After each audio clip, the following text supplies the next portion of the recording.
Hello! Apparently I'm starting stream right when the World Cup final game or whatever starts, the final match.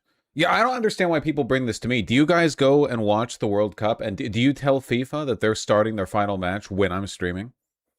I plan my streams irrespective of their scheduling, and the same is the case from them. I don't know what you want from me. Drier hair, perhaps? No can do. Ooh. What's up? How rude of them. There's parody. Spain or Argentina?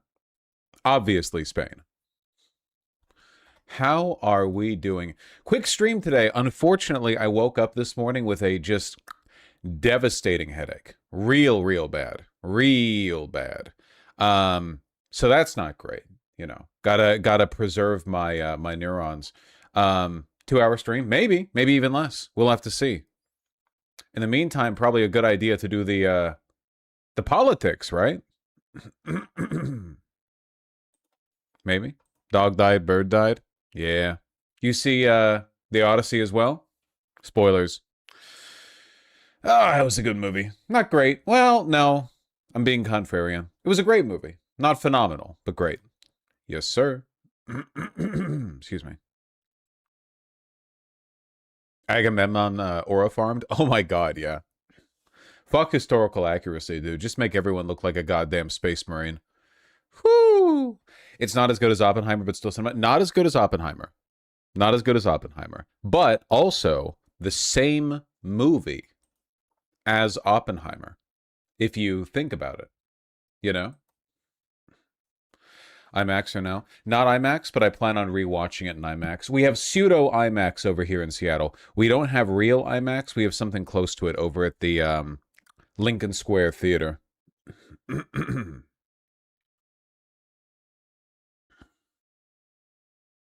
Not a big fan of how out of order it was. All right. I see that people are raving about that, but everyone I trust with movie takes are hating it. Hating it. Hating it. I feel like you'd have to be a little bit toasted in the head to hate it. Hate it? Hate it? Nah. Nah, I don't think so. Shelves looks a bit empty. Oh, yeah. I'm trying to rearrange some of my clothes. So that it's not all t-shirts and tank tops here, but I some of my like basics are here, like the shirts that I pull off the rack too often. Or not too often, more often.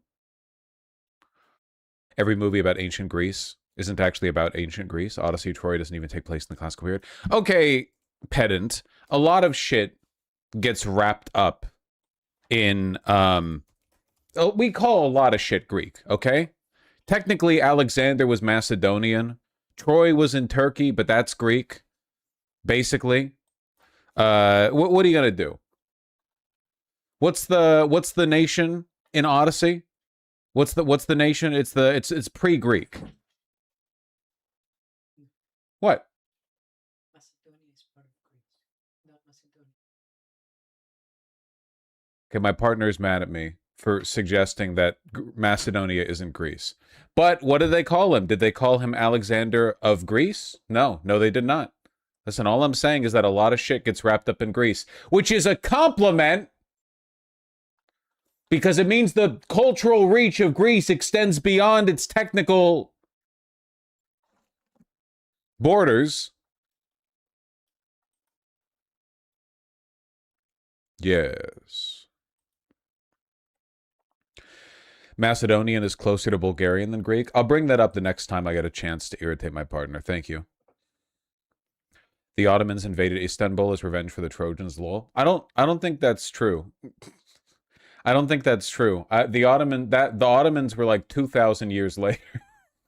The Ottomans only showed up there because they got pushed out of like fucking Central Asia because of the Mongols. That was like 2,000 years after.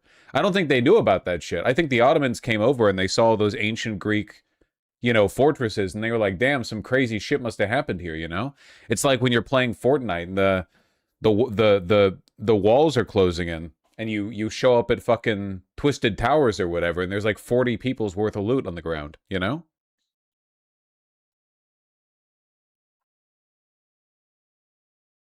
You're thinking of Ithaca? No, I was thinking of the name of the broader country. Not country, you know what I mean, the nation. Whatever it's called. In the Odyssey. Mycenae, thank you. Or whatever it's called. Mycenaean. I gotta read up more on the fucking Bronze Age collapse.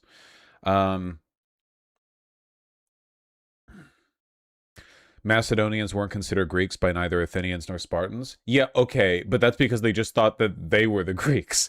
No shit, they were city-states. I bet you the fucking Medicis were like, oh, fucking Southern Italians or whatever. Or wait, hold on, where were the Medicis again? The Medicis probably would have had a different definition of Italian than today. Where were they again? Where were the Medicis? Medicis. The Medicis. Where were the Medicis? The Medici.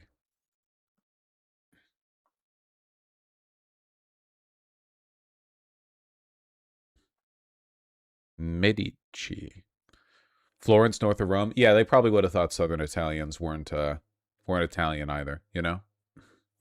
But imagine a movie about the Peloponnesian War. There should be one. I don't know. Fucking phone up Christopher Lawrence, okay? Christopher Lawrence? What the fuck am I saying? Whew! Whew! God damn. Ancient Macedonians were Doric Greeks, but they intermarried with Thracians. Listen! No one fucking cared. You know, back then, ethnic groups were literally like 20 people. You know that, right? Like 20 people. It's like that opening, the when Dracula's talking about Clan Dracula, and he ends up engaging in this like ethnic taxonomy that gets so definite that he starts talking about his specific family line. Yeah, every village was an ethnic group, you know? Every little island in Greece had like a village with 200 people on it, and they had their own name for themselves, you know? They're all Greeks. Can we just get over it's fine, it's fine. They're all Greeks. If you want to get into the particulars, you can, but nowadays we can just call them Greeks, okay? It's fine. We just say like the Germans now, but they were like 50 trillion Holy Roman Empire, you know, like subdivisions. It's fine. It's fine. Excuse me. But imagine a movie about that, the unique city-states and their political fighting. I'm sure that shit exists out there somewhere.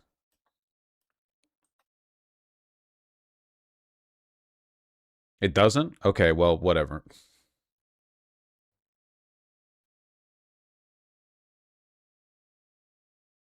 It's all good.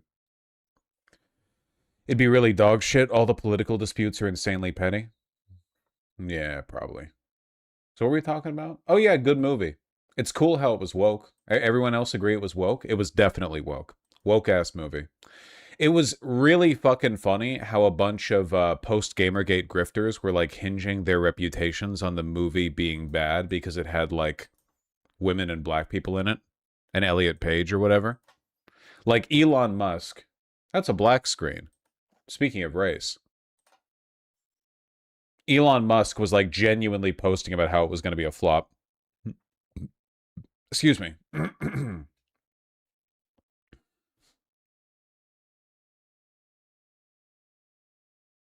I think like, what's his fucking name? Asmongold? Did like 50 videos on that. Every like Gamergate adjacent channel, all of those guys were like, we have the cultural capital to stake our reputations on a fucking Christopher Nolan film going badly. And then, what do you know?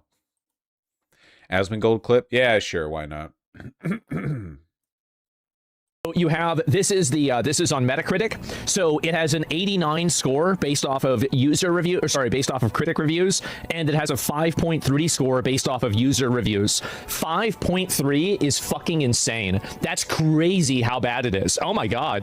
So Rotten Tomatoes is better. Yeah, Rotten Tomatoes. I think I saw this. Yeah, 96% and 97%. So according to I don't know how do you have this big of a disparity that you have a 5 in one case and a 9.7 in another? Like, I don't... I mean, I'm not seeing that. There's a conspiracy at play here. You're gonna hate me for this. I just don't give a fuck about Christopher Nolan. I'm not really a big Christopher Nolan guy. Honestly, I'm really not. Oppenheimer was good. I'm not a huge I've never even seen Interstellar. I'm not a big Inception guy.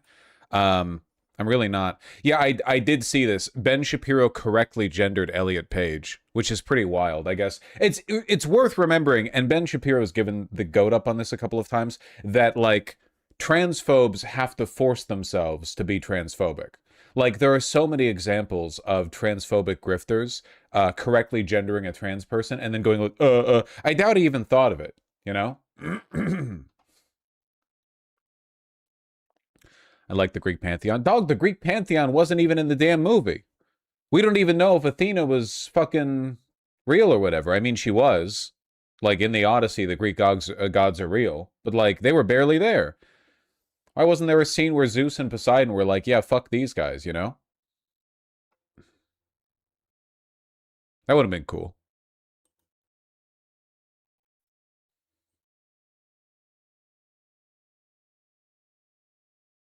Should have had, like, 10 scenes of them chilling on Mount Olympus, being like, this fucking guy didn't even pay due deference to gods. What the fuck is his problem? This guy didn't even sacrifice, like, 20 sheep after the sacking of Troy. What the hell? You like Matt Damon's performance? Yeah, I feel like my criticisms are on the line with everyone else. Matt Damon did great. Three.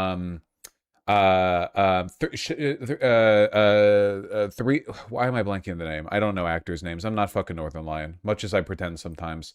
Charlize Theron. Don't think she did a great job. Don't think she was cast very well. Fucking my boy. God. Anne Hathaway was great. Robert Pattinson, fantastic. Did a great job. Tom Holland did a great job. I feel like it was mostly just Theron I didn't like, I guess. I didn't like the costumes. They didn't feel like real materials. They weren't going for, like, historical accuracy. Isn't, like, a historically accurate... Hold on. Historically accurate Bronze Age armor Troy.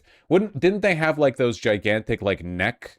Yeah, this would have been historically accurate armor for the time, which admittedly would have been very funny to watch. It would be kind of cool to see this zhuzhed up with, like, modern cinema magic. You know what actually pissed me off a little bit? Why was every scene so small? The movie has a huge budget. Why did Odysseus only have 3 ships? Why did the army sacking Troy look like it had a couple hundred people, you know? It was the war that launched 1,000 ships. I feel like they should have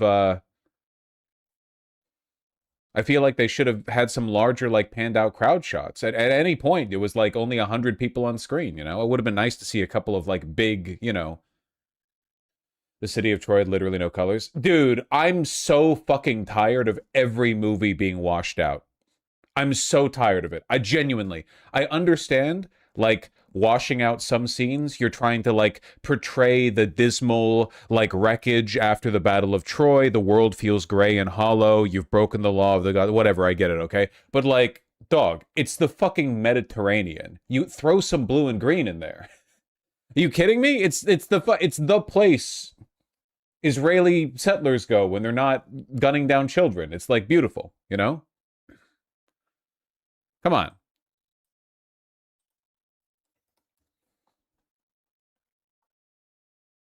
New Moana movie too. It's literally all movies are like this now. All movies. All movies.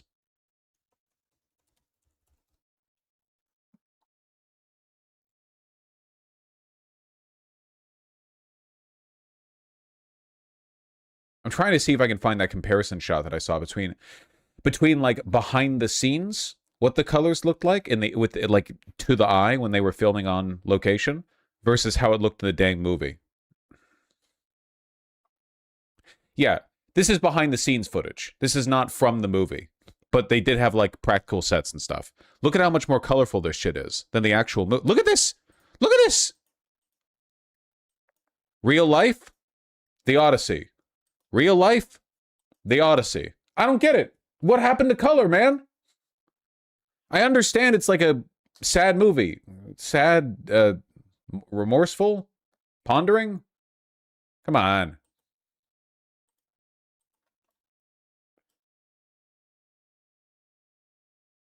Zack Snyder happened? That's fucking true. Looks like it was filmed off the coast of Ireland. That's true! Doesn't it? Doesn't this look like it should be, like, right off the fucking Scottish Highlands or whatever?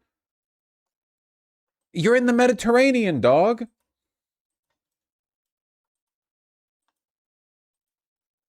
Speaking of the Mediterranean, you ever actually looked up? Hold on.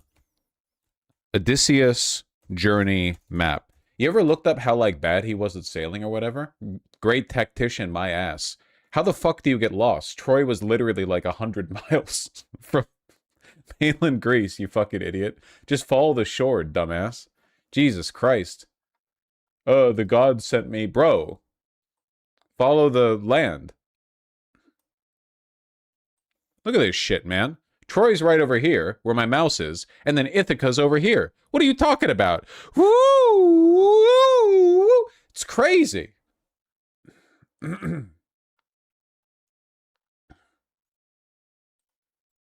Like, at least Moses got lost in the desert. Like the Sahara or whatever, right? That's different. That's a desert. You don't know what's going on over there. You've got a boat. Just follow the shore. The gods sent me astray. Yeah, well, sacrifice some sheep next time. Croc set a course to Ithaca. Yes. That's true.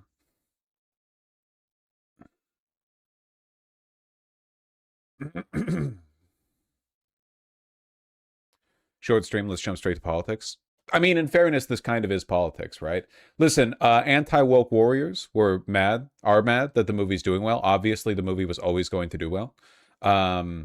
They made Helen of Troy black. That's cool. Elliot Page, who's a trans dude, has a central role in the film. That's cool. By the way, anyone else think he stole the fucking show at the Underworld? Which is in Italy, I guess? He took it to town. He did good. It's the first real role I've seen of his since he transitioned, too. I'm sure he's done some stuff. I just haven't... Like, this was quite high profile, you know?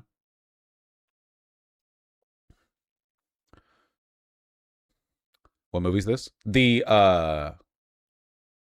Odyssey.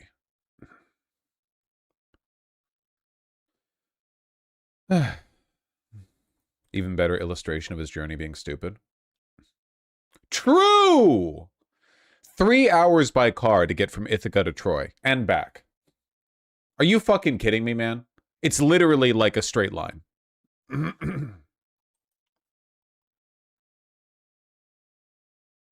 Does it pass the Bechdel test? Nah, it's fine. Don't worry about it. That's crazy, man. There was so much shit left out of the movie, too. They didn't have the nobody scene. It's like half of this. Half of this is missing, basically. More than half, actually. Kind of? I hear the movie rips. Yeah, it's pretty good. I feel like the central theme of the movie is pretty woke, right? Because it's basically like they made... Christopher Nolan made Oppenheimer a second time, where a man of, we'll say, like, dubiously good intent accidentally ends the world. You know what I'm talking about? It's good. I like that. I think I like the interpretation. I don't think that's the way it went down in the original poem or whatever, but you know. Excuse me.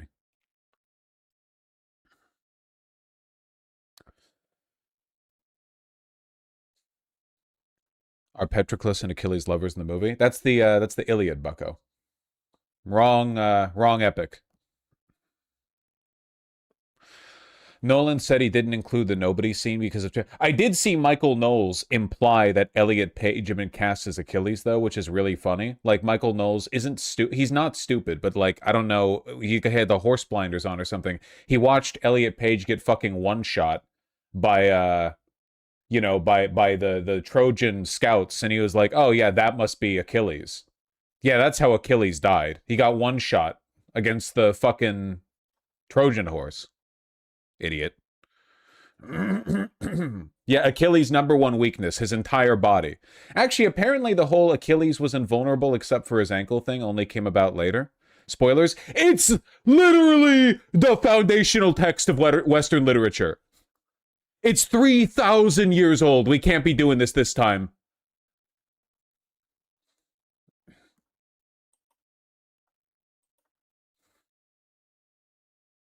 What if you're not Western? Welcome to the world. The Romans added that part. It's like power scaling. The Romans added the Achilles dipped in the river. Yeah, okay. Why not? Add a little spice. Excuse me. Anyway, the central premise that I'm gonna spoil like the big change, okay? The big change, okay, my understanding is that in the original Greek epic, right? The Odysseus does not feel remorseful at all about the sacking of Troy. Basically, for the rest of the story, he's like, man, I'm sad my men died, but it was like totally epic how we sacked Troy. You know what I'm talking about? For the rest of the epic, every 5 minutes he cries about his lost men, but he's like, okay, at least we died doing something sick as fuck, which was sacking and raping the fuck out of Troy, you know? Because that's like the ethics were all different back then, right? It was like the Norse, where they're like, well, if you die in battle, you get to go to Valhalla. So who the fuck cares if you die? Totally different vibes. But in this movie, he's remorseful about it, and the reason he's remorseful about it is because what's the rule called? It's the xenia. That's the rule, right? Yeah, xenia, the ancient Greek concept of hospitality. The movie really reinforces this. This is making me not want to see it. Shut the fuck up. Xenia. The law of Zeus, the law of hospitality. We'll just call it the law of hospitality because that's what it is, right? The idea being like, be nice to everyone. You never know who's a god in disguise. Which, by the way, is a very pagan way of doing the law of hospitality, because in Christendom, the law of hospitality is do unto others as they would do unto you, because Christ teaches us to be kind, you know, like the myth of the Good Samaritan, or the story of the Good Samaritan, right? But in Greek culture, it's be nice to people because they can smite you. Yeah, it's be careful who you call ugly in high school. You're not being nice to people because it's good to be nice. You're being nice to people because they might fucking mog you in your 30s. You know what I mean? It's like totally different ethically. But anyway, but in the movie, right? The big like reoccurring dread that keeps getting referenced over and over is the Sea People. And the Sea People, as I understand it, are like an ethnically ambiguous group that are generally referred to that kind of caused the late Bronze Age collapse in real life. But they keep referring to these Sea People after the sacking of Troy. And excuse me. And the Sea People are like barbarous and brutal, and they don't respect the laws of the land. They don't respect the law of hospitality. And it turns out, and I don't know if this is meant to be literal or more interpretive, but the idea is that when Odysseus did the Trojan horse, when he pulled that gambit, he violated the law of hospitality so severely that it was essentially like Oppenheimer making the atomic bomb. Like the idea of Troy, which was like the center of the world, or one of the centers of the world, being leveled to the ground off of trickery by taking advantage of the gift giving, because giving a gift is like a godly thing, right? Like the idea was that the Greeks were withdrawing, and the Trojans were accepting like a parting gift as an apology for trying to fuck them up, but then it turns out that was like a trick. It's like it was a violation of the law of hospitality so severe that it basically like ended the age of civility that preceded it. That's the premise of the movie, basically. That's the premise of the movie. It's like it's like 9/11. It's like a shattering of the old world order. And the big twist at the end is that, like, and I don't know how literal it's meant to be, that Odysseus's men are the Sea People, basically. Not literally, but they're in the same category. That all of this fear-mongering they've heard about these, like, lawless men from the sea who take what they want and don't respect the laws of hospitality, it's essentially them. It might not literally be them, but they fit in the same category. Spiritually, they represent the same decay. And the thing I really like, hold on. What was the name? Hold on. Lagostrithians or something like that? The giant. Lastrygonians, yeah. Sorry, I've got like a fucking thing in my throat. Yeah, the Lastrygonians in the Odyssey. The scene that I really liked is that, okay, so Odysseus's men, right, are like the movie glosses over a lot, but Odysseus's men, after they leave Troy, are explicitly called pigs by Circe, by the witch. Like, they are brutal men, rapists, pigs, murderers who take what they want. And there's a scene where they arrive at an island and they encounter the Lastrygonians. And the Lastrygonians are to Odysseus what Odysseus's men have been to everyone else. Like, the idea being that they have fostered in a new era of war where Odysseus's men land on an island and they see these unthinking, monstrous, armored behemoths who just attack them without warning. And to them, this is them. This is the sea people to them. This is what they've done to the world. You know what I mean?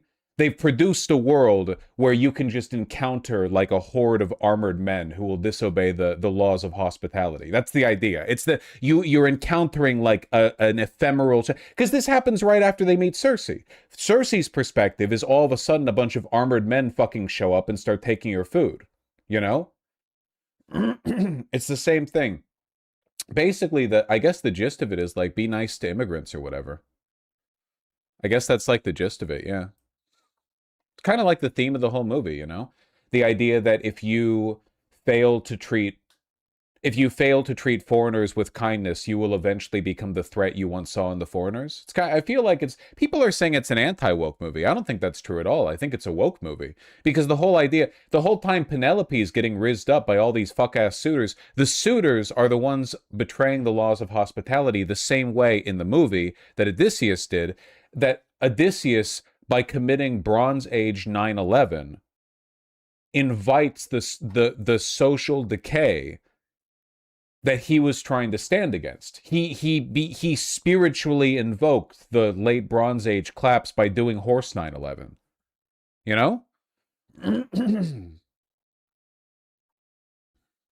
Anyway, like, conservatives are just saying it's anti-woke because, like, or sorry, they're saying it's woke because, like, black people or whatever. You get it. Dude, I've got, like, crazy amount of phlegm in my throat. What the fuck? A lot of bad things happened to him because he angered the gods. Yeah, that's still present here. He still pissed off the gods. He still sacked Troy, and then afterwards, the guys are like, "Well, we should sacrifice a sheep," and then he's like, you know, like he's not very arrogant guy. Very arrogant guy. Also, he probably shouldn't have like shot that guy with an arrow. The Cyclops. That was a little bit. Yeah, that was a little bit dumb, I think.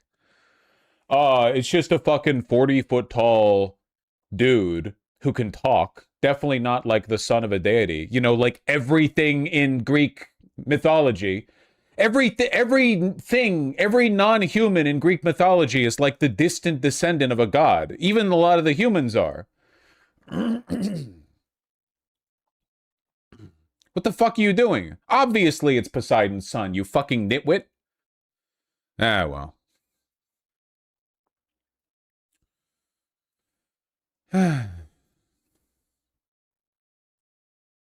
Again, it's pronounced. I literally don't fucking care. No one gives a shit how the Greeks pronounce it, dog.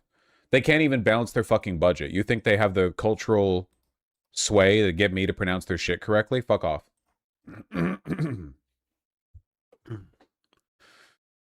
Yeah.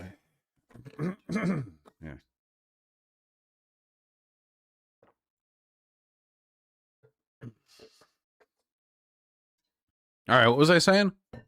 Oh yeah, woke movie. Apparently Ben Shapiro liked it.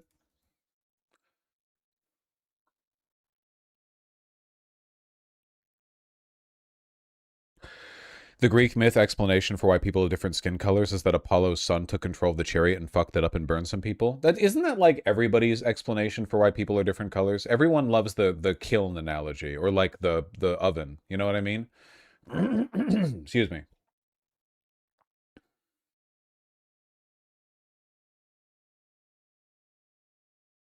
Greece was more woke than Rome. Yeah, that's pretty true. You know, it turns out, by the way, that the Odyssey actually references Ethiopians. Ethiopian, it was like Ethiopians or whatever, and it referred to a different group of people than contemporary Ethiopians, but apparently in the Odyssey they were referred to as a pious and intelligent people.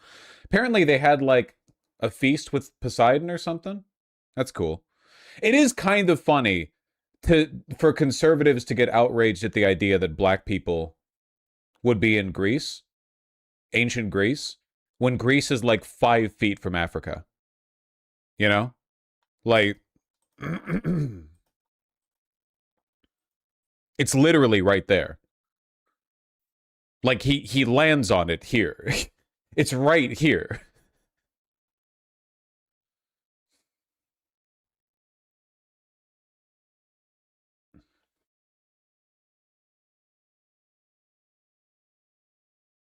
What do you think about the film being filmed in occupied Western Sahara? I don't know. I haven't really thought about it. I'm learning about this right now for the first time. I guess I'm having my first thoughts about it now. How do I feel about it? I don't know. what was occupied by do you mean Morocco?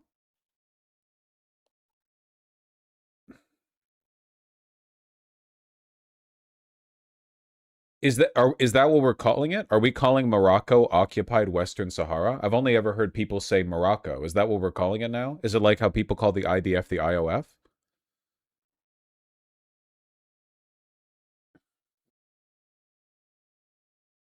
No, there's a part of Morocco that wants independence. Well, yeah, so does like Texas or whatever. I don't know. Sorry, I'm being a bit glib.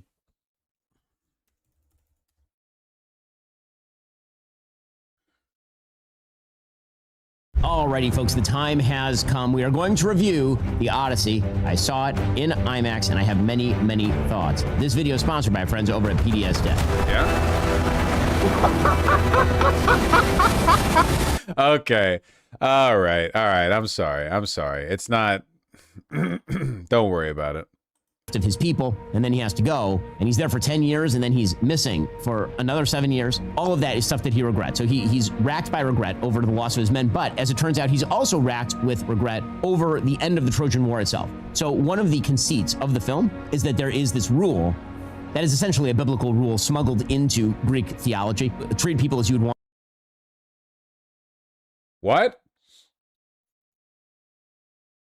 I'm pretty sure they had it. Okay. I'm pretty sure they had that back then too. I don't think they borrowed it from the Judeo-Christians. It's kind of true in how it's framed and presented by Nolan in the film. Kinda. I feel like the difference is in how self-serving it is. I think it's pretty clear that, like, the morality of the film. Listen, they definitely Christianized the ethics in the film. That is for sure. You have spoken the actual truth. That's definitely true. But I feel like it was a legitimate interpretation of the text. I mean, it's like 3,000 years old, you know? If you want a historically accurate version, go learn how to read ancient Greek. Want to be treated? I mean, this comes up multiple times in the film. That rule is put into the guise of because that person may turn out to be a god.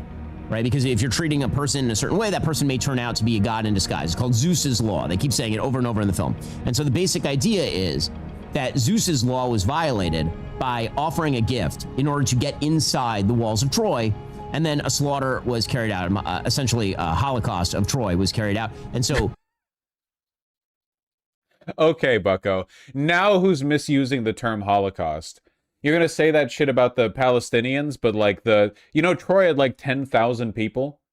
Like Troy has like the same population as like 3 city blocks in Gaza or whatever.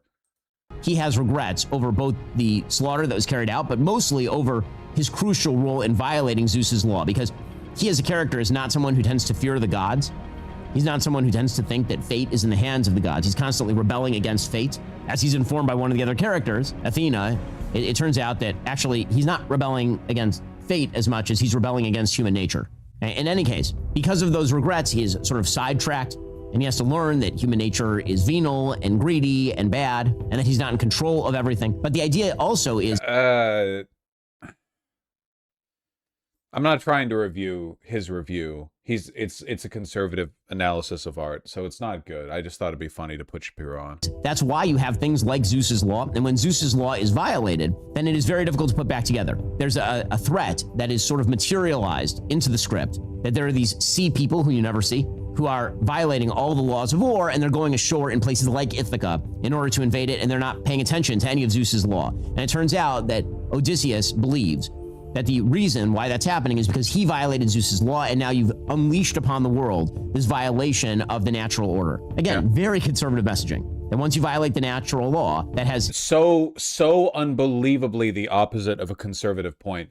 The idea being that Odysseus, the stalwart warrior of the Greeks, a Western man, invited the social decay attributed to foreigners by acting out of line with the law himself. Like, the two groups we see violate the law of hospitality in the film are the suitors, who are Greek, and Odysseus, who is Greek. We don't see foreigners, we don't see the sea people violating Zeus's law. The whole point is that the people are attributing to foreigners the social decay that has been brought about by Odysseus and his men. It's the exact opposite. It's literally like one for one. Like a you blame the foreigners for the ills of society, but you are actually the one causing it, which is like a description of what conservatism has done to this country to a large extent. You know, you talk about like social decay, you talk about the commons, you talk about like the low trust society, but conservatives brought about all of this. You know, all of it. Infectious effect. The idea that human beings are greedy and venal. And you see that in the scene with Circe where the men are turned into pigs. No, not human beings. Odysseus's men. In the lead up to seeing Circe, you see that other men have been transformed into lions. There's a sheep, or a deer, I forget which, I think a deer, that gets hunted by Odysseus. She's turned other men into other animals. Odysseus's men are the pigs. They literally go up a staircase surrounded by these beautiful lions and tigers and stuff. There's, her sister is a crow. Odysseus hunts a man who's been turned into a deer. It is Odysseus's men who are pigs. Oh my God, man. By the way, is one of the creepier scenes ever filmed. I mean, really creepy. The way that he films that is that Circe physically manipulates. So these men get addicted to eating, and then she physically manipulates. Addicted to eating, Jesus Christ. Their bodies into the bodies of pigs. It's super creepy and weird. Yeah, again, really well filmed and thematically pretty interesting. And the idea is that he has to violate Zeus's law essentially one last time and then go into exile in order to preserve the city. That's Samantha Morton who plays Circe, by the way. The basic idea here is that in the very last battle, he comes back, obviously, and now he has to kill all the suitors. Now, in the Odyssey, he just kills all the suitors and retakes the crown. And then he has to sort of broker a peace with all of the remaining lords. Here, the idea is that he's going to violate Zeus's law one last time in order to take out all the enemies, and then he's going to go into exile with Penelope. But he's not violating Zeus's law. They violated Zeus's law. That's the point. The suitors were... Oh my fucking God, the movie was so fucking explicit with it. The suitors were taking advantage of Zeus's law, the law of hospitality. There are multiple scenes where Penelope's talking about this with her son, that they're abusing the law of Zeus, and the only reason they can't kick them out is because at this point, all of the suitors would just gang up and kill her son and just rape the queen. The only thing that's keeping this fragile peace together is the fact that all of these suitors are being pacified with nonstop feasts as they drain the coffers of Ithaca dry. That's the point. If they ever actually call out the suitors on their bullshit and kick them out, all of them would just be like, well, fuck you then. We're just taking the capital, you know? The whole point is that they're the ones they're the sea people. They're the ones violating the law of Zeus. Odysseus goes off to Troy and violates the law of Zeus in such a transcendental and overwhelming fashion that it decays all of civilization. All of society becomes more low trust. And Telemachus is going to become the king because he hasn't actually violated the law of Zeus. And that means that he essentially has to take on everybody by himself. Again, the thematic, I think, is kind of great. I kind of love it a little bit. And the movie is beautiful. Okay, now, on to the actual flaws. So, There have been a bunch of flaws that have been pointed out, particularly by people on the political right. And again, I'm trying to be objective about these films. This is why I wasn't going to jump to conclusions about the film based on a bunch of sort of online rumors. I wanted to see it and then review it. I know, weirdness and oddity. Okay, so there are essentially, I would say, 5 flaws that have been presented by people on the right when it comes to casting and all the rest. Those flaws would be, in order, Travis Scott, who's a rapper, playing the Bard. Lupita Nyong'o playing Helen, the most beautiful woman ever to have lived. The use of the terms dad and mom in the film. Yeah, okay. I don't give a shit about this. It's a good movie. It's going to do very well. It's already doing extremely well. Yeah. Anyway, woke film.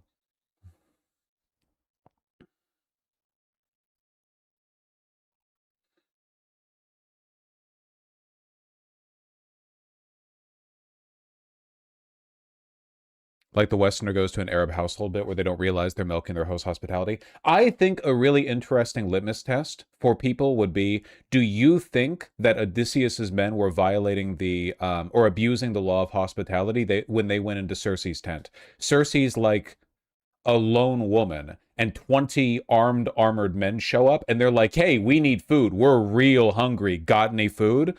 Do you think that's an abuse of Zeus's law? I bet you a lot of people would say no, that they were actually like Ben Shapiro really gives away the conservative mentality here by suggesting he thinks that all humans are pigs, as opposed to the explicit text of the film, which is that Odysseus's men are pigs. There are non-pig men.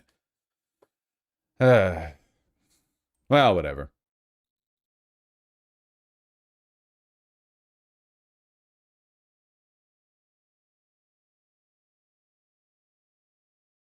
I'll also say no to that. They know how to behave, but I wouldn't trust them. I think they violated the law of hospitality there. For sure. I think that there's functionally very little difference. Remember, there was right before that, there was literally a scene where Odysseus's men stopped for supplies and they burnt a village and stole all of its supplies and are questioning a man, asking him, why did you not receive us as heroes? Like right after the sacking of Troy, Odysseus and his men, back before they lose their ships, stop at a village, and the next scene is it burning, and the only thing the civilians did allegedly is run. They didn't even talk about how, like they didn't even say they'd fought back. They just said the civilians ran. So the default response, they are the sea people, man. Okay.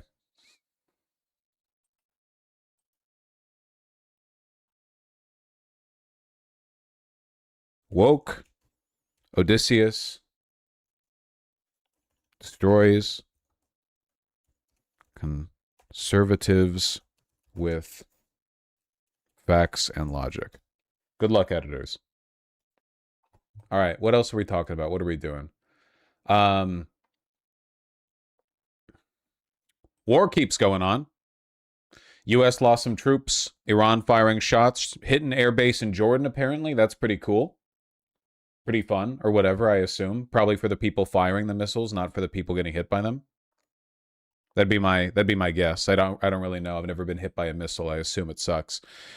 You know, I haven't seen any Western reporting on those 2 ships, those 2 tankers that were allegedly hit by sea mines, which really makes me think that it's true, partly because Iran has generally been telling the truth about the war.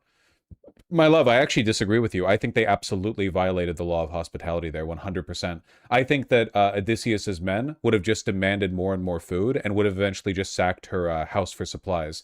I think the only reason they were willing to put away their armor and arms is because they just saw one lone woman and they were like, we could kill and rape her without our weapons. I think that the violence was very implicit there because the previous time they landed in a place, they literally burnt a village to the ground with no, they had done that, love, because the previous village, they were not attacked. They showed up and everyone ran. To Circe, I mean? Yeah, but they did it to the last group of innocents. Why wouldn't they do it to Circe? I think they totally would have. And in the end, they still took all her shit. Odysseus said, take as much as you can. Yeah, and all she really did was defend herself. Anyway. The head of the Arab League is warning the escalating conflict between the US and Iran is plunging the entire region into further destruction and economic decline. The United States military says its latest round of airstrikes targeted Iran's Revolutionary Guards. According to US Central Command, Saturday night's operation was meant to, quote, punish the IRGC for attacking America. Well, Cersei did poison their food. Yeah, but they were like 20 armed and armored men who showed up. And we're like, hey, we're real hungry. You should give us some food, you know? And again, the very last time they stopped at a village to get supplies, they burnt it down and stole their supplies, you know? Troops in Jordan. 2 military service members were killed in an Iranian strike at a base there earlier on Saturday. And Iran, in turn, is targeting US bases across the region. Sirens have sounded in Kuwait, Bahrain and Jordan.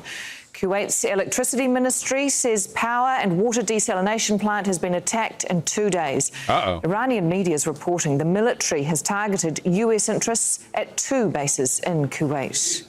Rasul Surda is in Tehran and takes us through the impact of the US attacks in Iran. The United States has carried out another wave of attacks on Iran, particularly focusing on Hormuzgan and Khuzestan provinces. But among them, the most important one was a nuclear power plant being hit by Americans. So Iranian Atomic Energy Organization is confirming that several American projectiles have been launched on the Darkhovin nuclear power plant. This is the first time since the beginning of the war on 28th of February we're seeing a nuclear power plant in Iran is being hit by... Yeah, it's not getting a ton of coverage right now because the media is burnt out on covering news, like as if they ever do, really. But the escalation of conflict in the Middle East is going up pretty quick. It's kind of hopping up right now. You know what I'm talking about? Not great. American service member was killed in action on Saturday. Attacks on energy and water purification infrastructure, nuclear power plant. It's going up. It's going up now. Of course, it's the weekend, so the markets are closed, to be expected. U.S. is sending more warplanes to the Middle East, U.S. officials say. Yes, sir.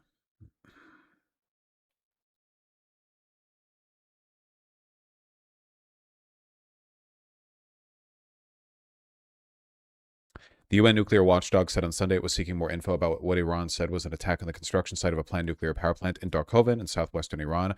The IAEA said the facility was in the very early stages of construction and that attack was likely to pose no radiological risk. Well, that's nice, at least. I really am suspicious about the lack of mainstream media coverage of those mines in the Strait, the 2 tankers that the IRGC said had been hit by mines. There really hasn't been much coverage of it, which makes me wonder if Western media is trying not to cover it because they don't want to admit that tankers can't really run the Strait safely. American projectiles. And Iranians are saying that on Sunday they have downed 2 American MQ Reaper drones.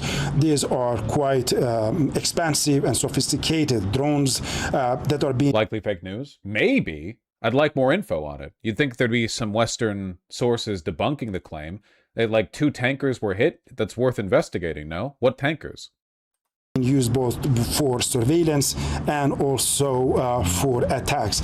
In some cases, they have been used for assassinations as well. The most famous one is the one in 2020 when Qasem Soleimani was assassinated by an MQ Reaper near Baghdad airport. Iranians are saying now throughout the war they have downed more than 150 American drones, and among them 30 of them were MQ-9 Reaper drones.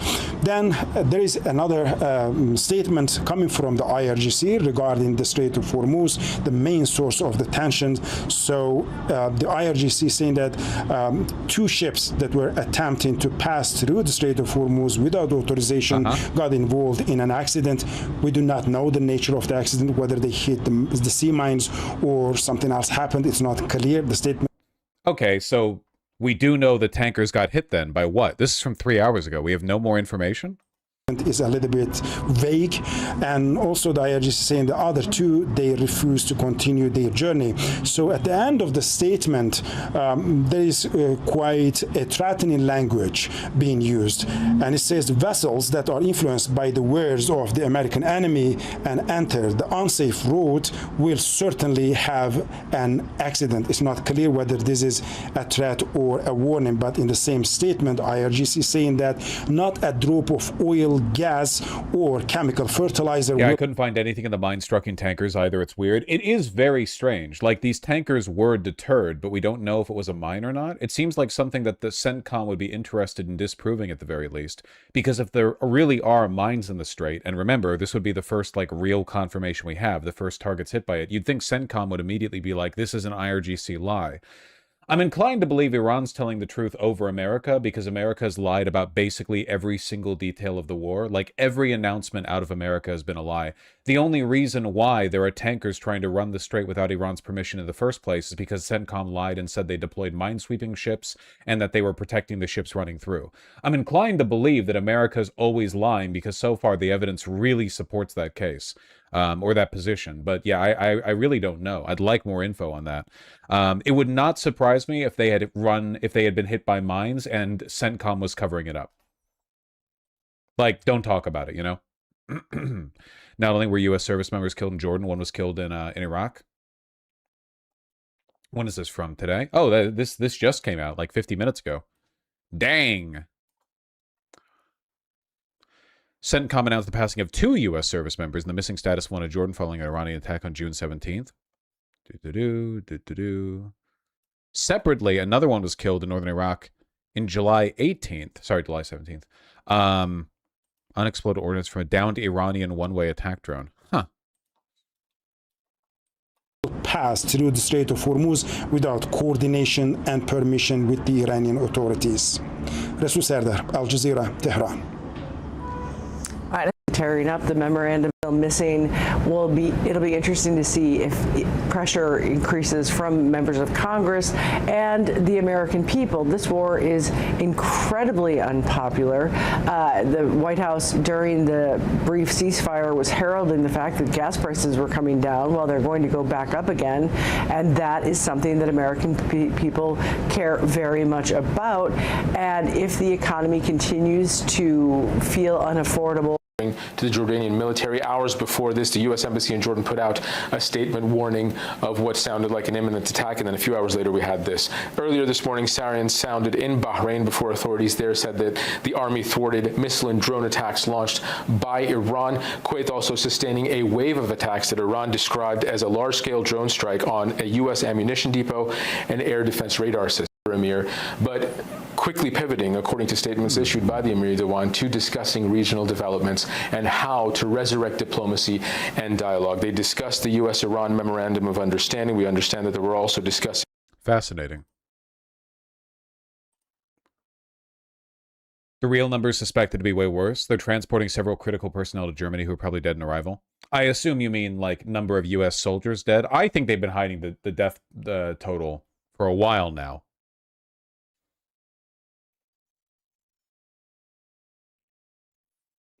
Been on that shit for a bit.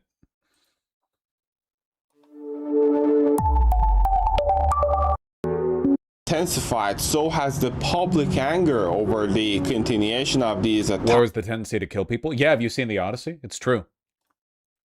Iranian villagers and Donkey, thank you for praising the people actually doing the work, recovering the Honeywell TPE-331 turboprop engine from a shot-down American MQ-9 Reaper drone. Cool. Sell that shit for scrap. Make a pretty penny, you know? Literally the IRL equivalent of when you shoot the balloons, you get gold.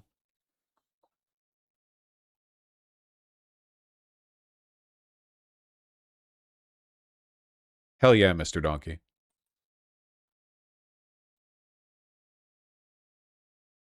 There are also some rumors about Iranians preparing a ground invasion of Kuwait. Ground invasion of Kuwait. Iran is actively planning and seriously considering a ground incursion into Kuwait to seize U.S. military bases, including Camp Buring, Camp Arifan, and Ali al-Salam Air Base and then take 100 U.S. soldiers hostage before transferring to Iran. That would be an interesting play. Iran has a pretty massive ground military that hasn't really like been able to come into play here because everything's just bullshit with drones. Wonder if they're planning on doing that. Maybe get the nation a little bit more involved with some direct bloodshed. That being said, this would be an unbelievably huge escalation. Yeah, but the U.S. would pew-pew them. Well, it seems like, judging from the text of this post right here, based on the information I have, which is exactly this tweet and nothing more, they would be planning like an October 7th kind of deal. Like a lightning-fast ground invasion into Kuwait to take as many American service members as possible, and then use them as bargaining chips. The difference being, of course, that when Hamas did this, they were targeting, civilians, and also Hamas doesn't really have the ability to stand up to Israel, whereas Iran absolutely has the ability to stand up to America, and they would be targeting U.S. service members, I assume. So that would be, they would not be like holding Kuwaiti territory, they're not doing Saddam shit. At least that's my assumption.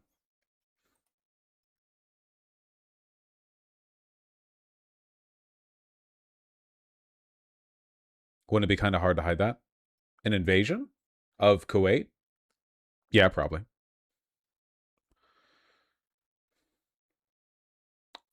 That would cause direct war with the Gulf states? Well, sure, but they're already trading missiles back and forth. It's not like any of the Gulf states can launch a ground invasion on Iran, Captured U.S. soldiers would be a huge propaganda tool. Oh, yeah, for sure. I mean, they certainly were for the Vietnamese, right? They're holding our soldiers. Yeesh.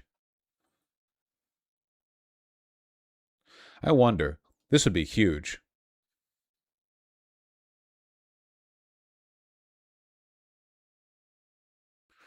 I don't know if Iran has the ability to take a U.S. base. Actually, 100% they do.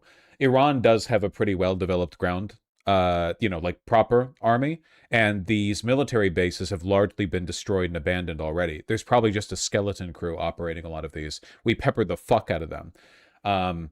They would be able to do it for sure.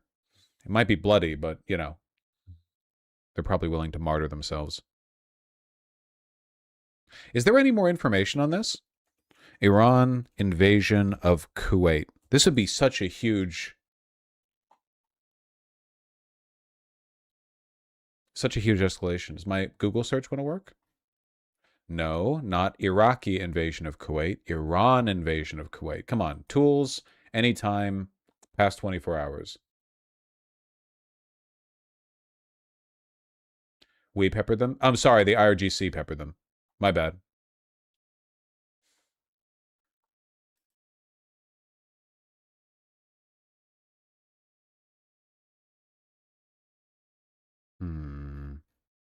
Yeah, I don't see anything on this other than this one tweet. It'd be pretty exceptional if it happened. We'll see.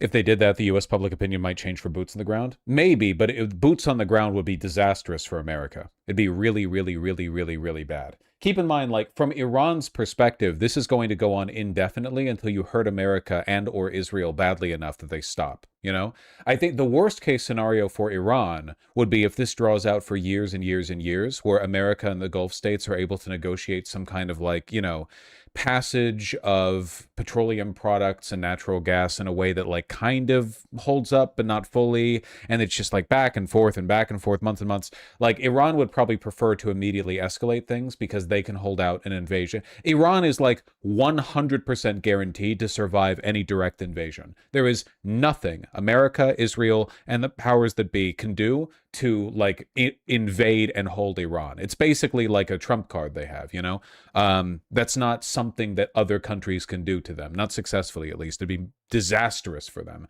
So the more Iran baits it, the more likely they are to bring this to a quicker close. Probably.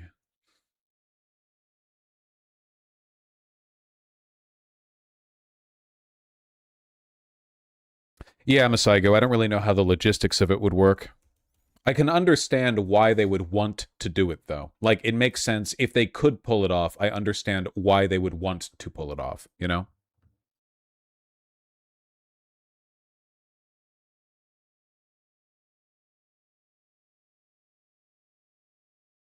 Why is a ground invasion impossible? Because Iran is like a natural fortress. It's an enormous, highly populated, fairly well-developed country with enormous mountain ranges in which the Iranians have no doubt been building and developing fortifications for decades.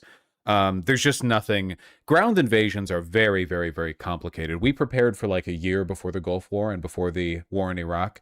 And Iraq is relatively easy to conquer. Like Iraq is not the natural fortress that Iran is, you know? But if Iran could bait us into invading them,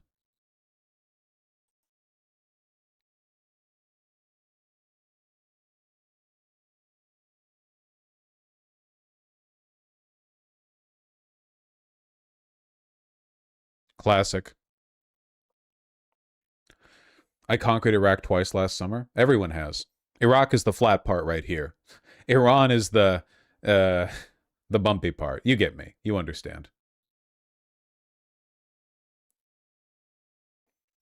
A 100,000 troop invasion could take Tehran, but we couldn't conquer 90% of Iran. I genuinely, I feel like 100,000 soldiers in Tehran would mean 100,000 American graves.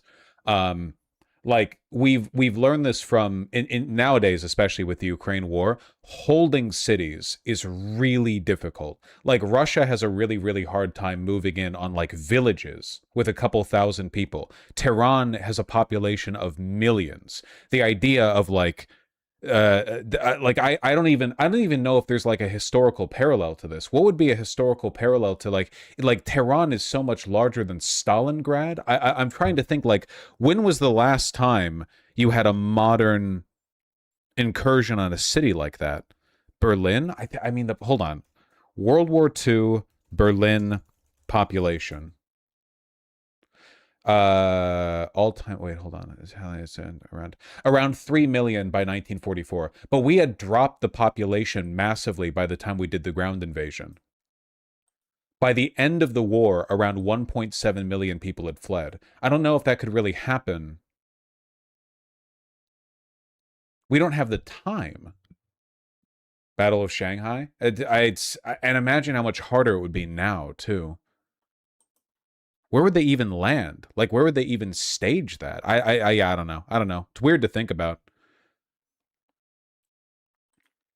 Just goes to show, I guess, like how unbelievably difficult it would be to actually pull this one off. So it makes sense. It makes sense that Iran would want to bait a ground invasion because, you know, it would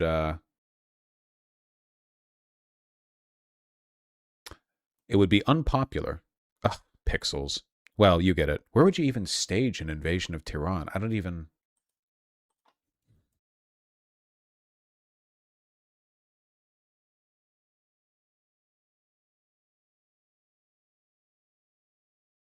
It's just such a difficult...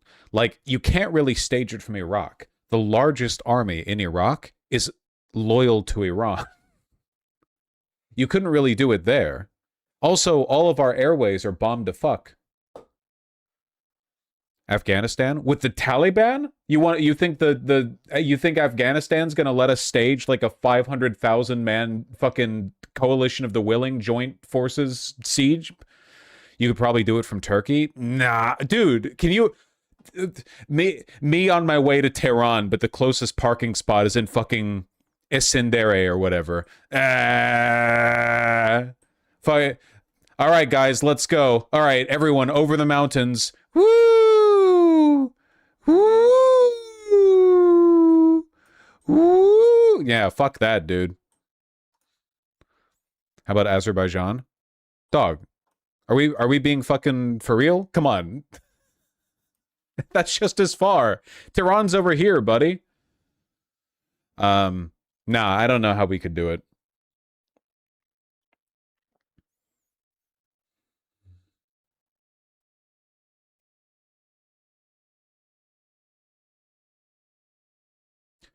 Look at the Iran-Iraq war and see how far Iraq got. Oh, that's actually a good point. That would be like the closest. That's the last time Iran had like a real... Hold on. How far did Iraq make it into Iran during the war? Map.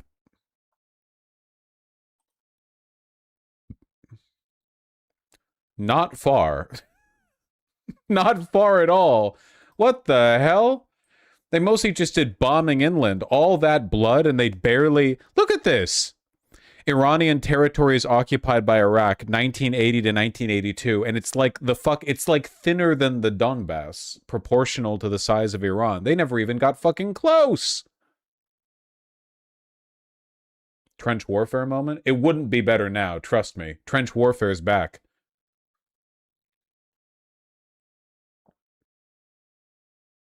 Iran did get crushed by the UK and Soviets in 6 days. Totally different world back then. The coup in Iran, totally different environment.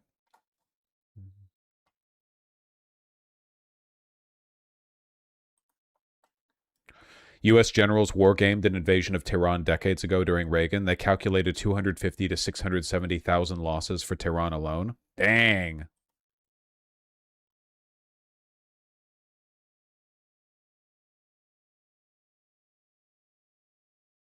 They mean this, the Anglo-Soviet invasion? No, I know what they're referring to, but that was a completely different... That wasn't at all like the total war that it would be now. Anyway, the point that I'm once again laboriously trying to make is that we can't do a ground invasion of Iran, so if they did pull some October 7th shit, it makes sense from a strategic perspective in trying to bring the war to a close sooner. Fucking Tehran, dog. Look at this shit, man. They built the city in the valley. Everything that's built in Iran is in the valley. It's all valleys. Oh, whatever.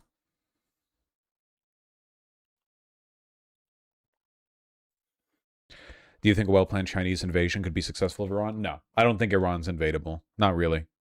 Sorry, we're doing like armchair general stuff right now. It's not really necessary.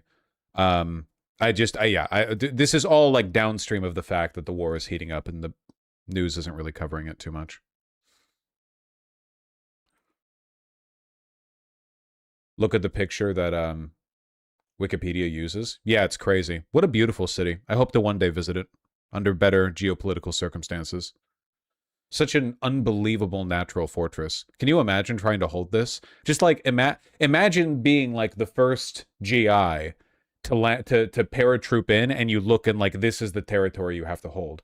Fuck that, dude. Jesus fucking Christ.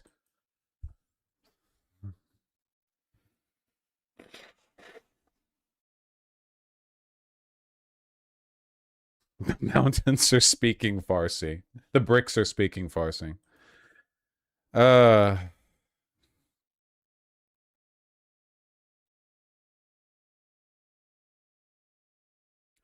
don't know much about this, but what if they keep bombing the city to thin out the population? Keep in mind that the United States has already exhausted a significant number of its drones and missiles, our big ones, in the opening weeks of the war. Like, Grok fucking fired all our Tomahawks at, you know, pigeons that it saw on radar or whatever.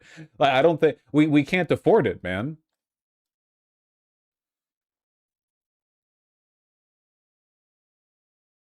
Kids? Yeah, kids. Kids and pigeons. What do you think the usage of a nuclear bomb would realistically do? Kill a fuckload of people, probably. Yeah, if we use nukes, we could do it. Wouldn't mean we could hold the territory.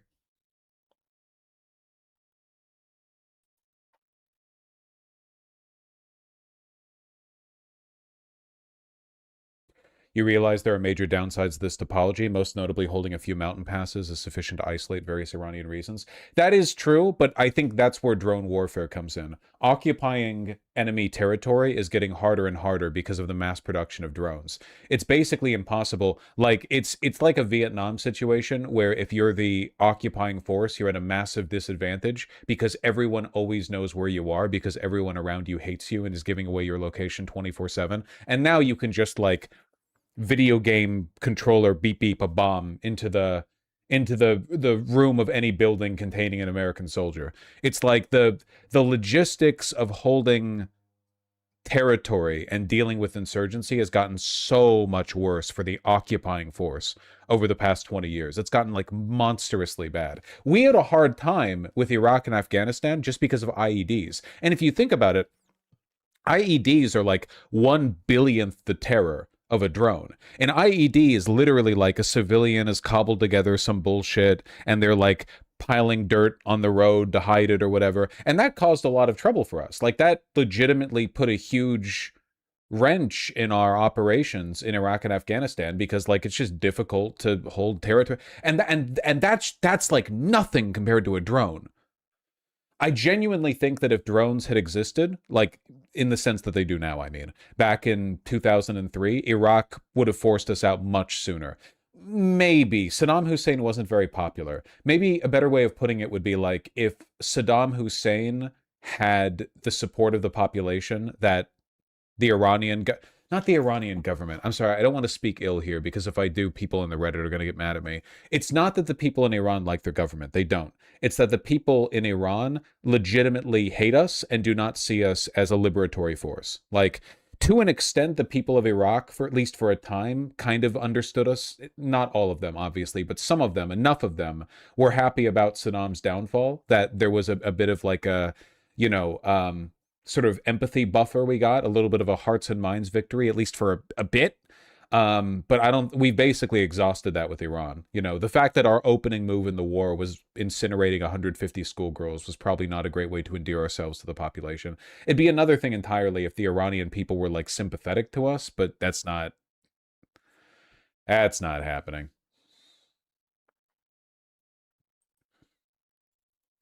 Desert Storm required like 1 million troops. Yeah. We planned the fuck out of the Gulf War. The Gulf War was like an unbelievably well coordinated. This was America's last gasp as a true military superpower, which is fitting because it happened at the end of the Cold War. This was like the absolute apex of American military might. The Iraqi army was enormous, and we dismantled it. We dismantled it like fucking Sherlock Holmes discombobulating a boxing opponent. They had nothing. They had nothing. It was a ridiculous dismantling. But that's not happening again. That's not happening again.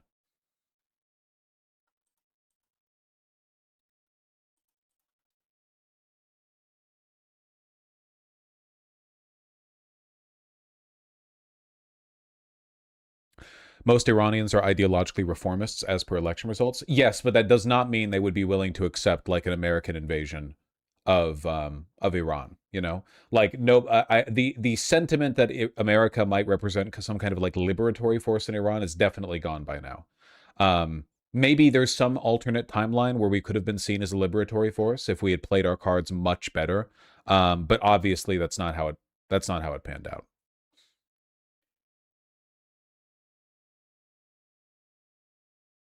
The diaspora is delusional though. Yeah, but thankfully they're not the ones who'd be like, you know, piloting the drones.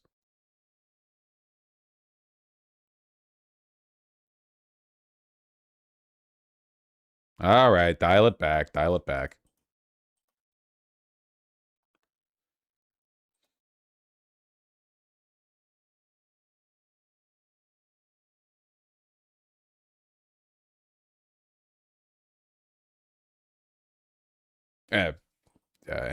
Anyway. What were we talking about?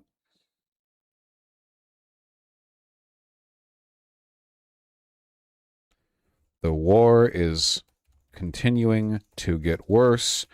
Rumors of a Kuwaiti incursion from Iran. We'll find the title in the process. How would an inconspicuous giant wooden horse change the situation? Are you suggesting that we could pull a fast one on them, like again? That'd be kind of funny, yeah. Leaving a gigantic wooden horse like right here, and then a bunch of Iranians use donkeys to haul it all the way into Tehran. Bunch of green berets pop out and they're like, damn, it's pretty here. And then they just become locals. They go native.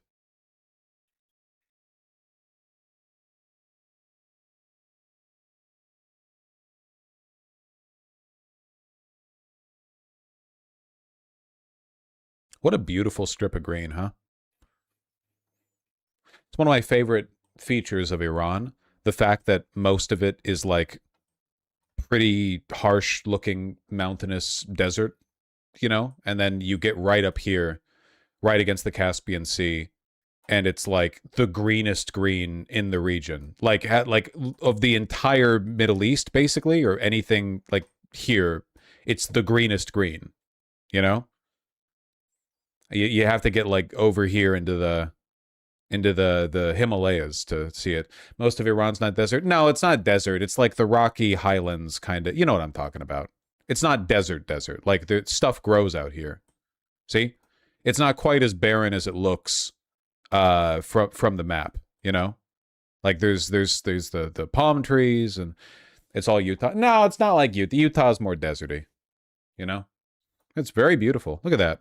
Dog, even this looks like a fucking nightmare to hold. Can you imagine, man? Hills start speaking Farsi.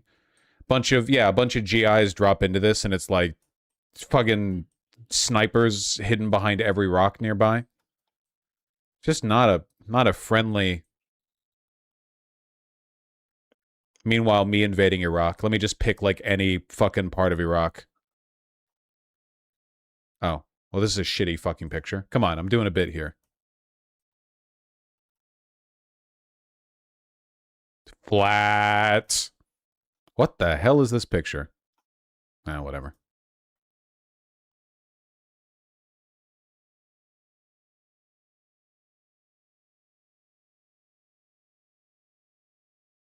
Look at the terrain view. We are looking at the terrain view, aren't we?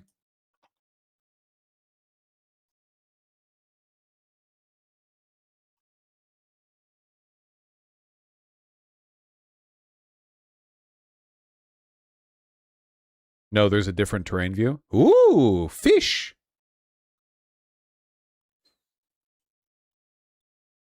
Damn. That's a big ass pavilion with like nothing here. Topographical map. Listen, I'm just a girl, okay? Ooh. Rocks.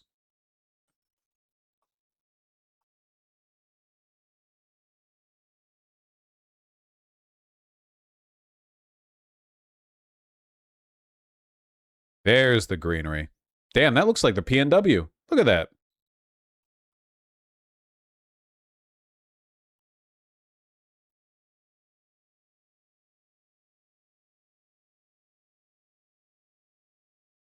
Well, wasting time a little bit.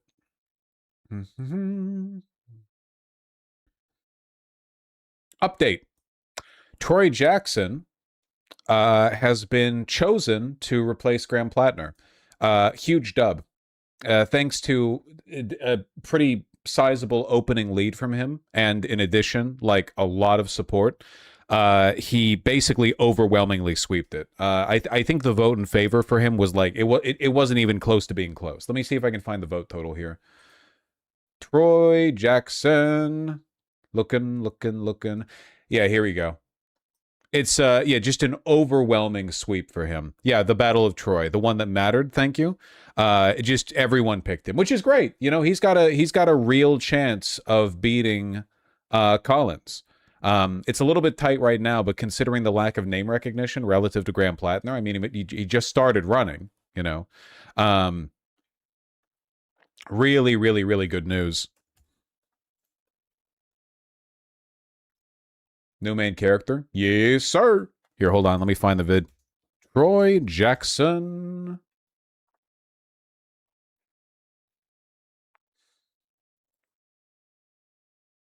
Hold on. Any mainstream media coverage of him being chosen here? Anything at all? Hello? Lag? Hello? Past day? Hello? Anyone covering this?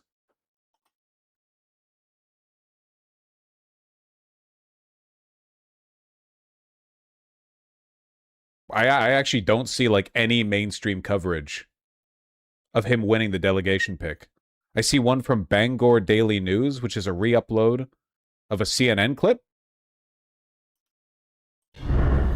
Democrats in Maine have been scrambling to find a replacement for former U.S. Senate nominee Graham Plattner, and it looks like they may have found one. Troy Jackson dominated the first day of Maine's. It's not official. They haven't officially voted yet. Oh, really? Did I misread? It's just like he's guaranteed to win, secure the nomination, wins delegates, most populated county in Maine, delegate count. Delegate. Okay, so it's not the official formal. Okay, that would make sense about the lack of mainstream coverage. Day delegate selection process. He does look like he'd look for. The blue-collar logger and Soprano. former state Senate president captured a large majority of. Oh, that's okay. That makes a little more sense. Good to know he's guaranteed to win that. Movements are not built on debate stages.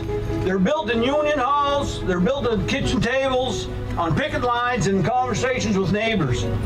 They're built by people like you.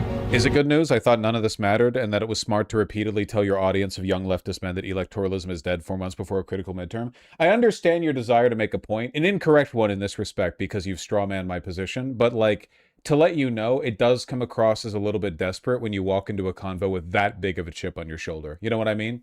It's like the internet argument thing where you have a position and somebody comes in and they're coming in like white hot and they're wrong, but like the wrongness is kind of like even if you were right, you would still be really mad.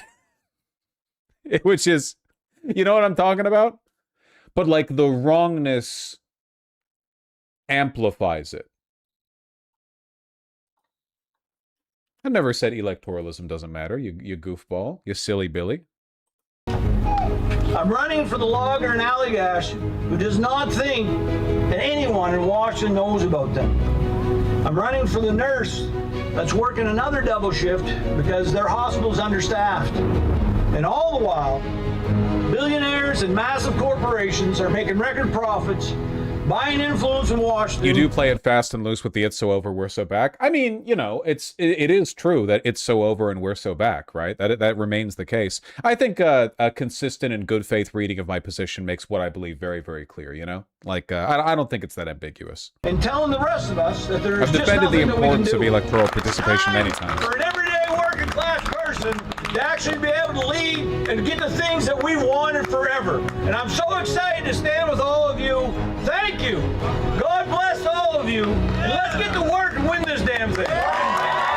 Don't say swears. Vosh defending Taco Bell shareholders in today's stream. That's what I'm talking about.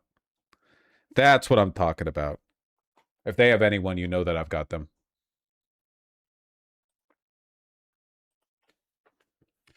Literally the last Vosh YouTube headline I saw is, "Why can't we admit democracy is done? Are you kidding me? You never said that, Lamau, okay?" Did you watch the video? Eisen Geisen, genuinely, I mean this. It's traditional in, like, if in literary critique, for example, that if you're going to critique a work, to actually have read the work and not merely the title. I know that on YouTube it works a little bit differently, but I'm genuinely asking, like, did you watch it? You said the last YouTube headline you saw was, "Why can't we admit democracy is done?" This implies to me that you haven't watched it. You just saw the title. You know? Clickbait, though? No. It pretty directly addresses what I'm talking about in the video. Obvious clickbait? No, it pretty directly addresses what I'm saying in the video. But that does not mean that I've encouraged people to not participate in electoralism. You have to watch the video to understand the argument. I understand a lot of YouTubers abuse this, right? And then there's people like Jordan Peterson, and Jordan Peterson's like, you know, if you haven't read all 50 of my books, you have no right to point out when I'm obviously wrong. I understand that, but like, if you're going to critique a point, it is kind of important to listen to the point, right?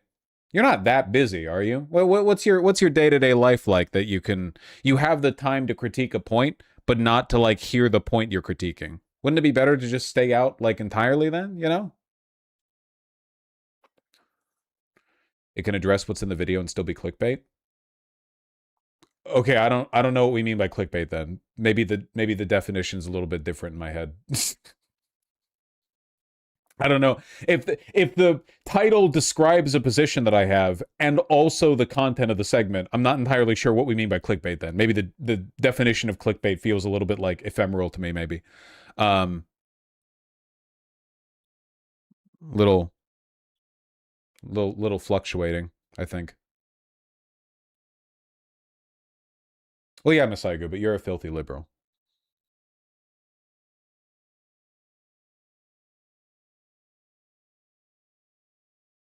The problem is those China is collapsing videos have always been, like, wrong. You know what I mean? If a person was making a China is collapsing video on, like, China's demographics or on something that, like, there was some real meat and potatoes to, that'd be one thing. But oftentimes those videos are just straight up incorrect. I feel like I make my points. Anyway, the person I was talking to just disappeared, which I'm going to take as an acknowledgement that they did not, in fact, watch the video they were complaining about. Which isn't surprising to me, I suppose.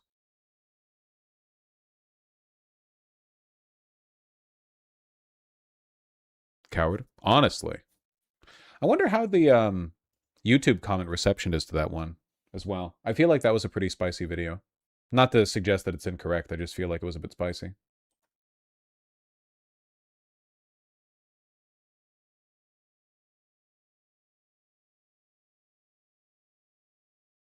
Wait, how long ago was this?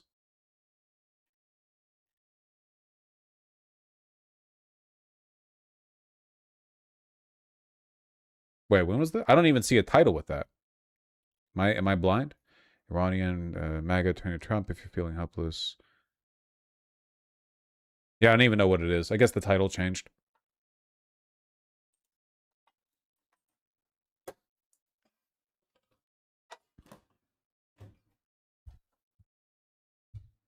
That's fucked up. Can't even make the point now. Is Vosh Pit my bad? Okay, but did you watch the video?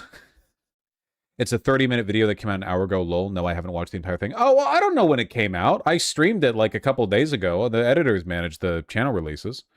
You don't want to own the clickbait thing, and that's fine. No. I do clickbait like every other YouTube channel. I just don't think that video is clickbait. But your position is that I don't believe in electoralism. Like, you came in here smoking hot. You were like, oh, well, do we even care that Troy Jackson won?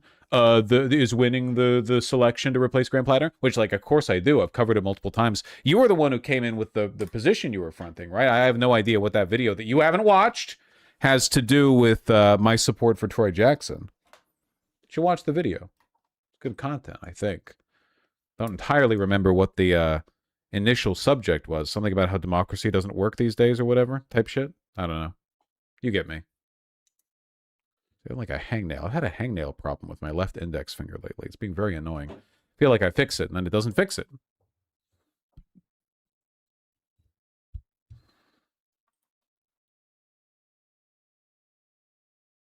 Get his ass? Get your ass. Pick your ass up. Something. Type shit. All right.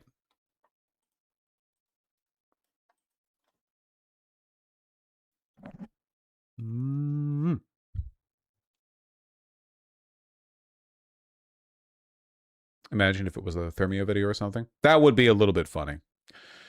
Speaking of a little bit funny, you see this clip? Haley Stevens, the world's most authentic. Hold on. Total, like, departure from what I was actually going to talk about here. But did you see have you seen the massive glut of, like, inauthentic signal boosting for Haley Stevens lately? Like the shilling? Like a huge wave of liberal blue checks with, like, the same rhetoric. It was she's growing on me and she's authentic. Yeah, the she's growing on me shit is really, really, really fucking funny. So many people have done it too. And all the people who have done it too, I've noticed, for some reason, are, like, unwilling to directly lie about it. Like, I swear to God, I've seen like 5 different accounts say, apropos of nothing, out of nowhere, Haley Stevens, the world's least charming woman, is growing on me. And then, by the way, we know that the PACs supporting Haley Stevens are paying influencers. We know this.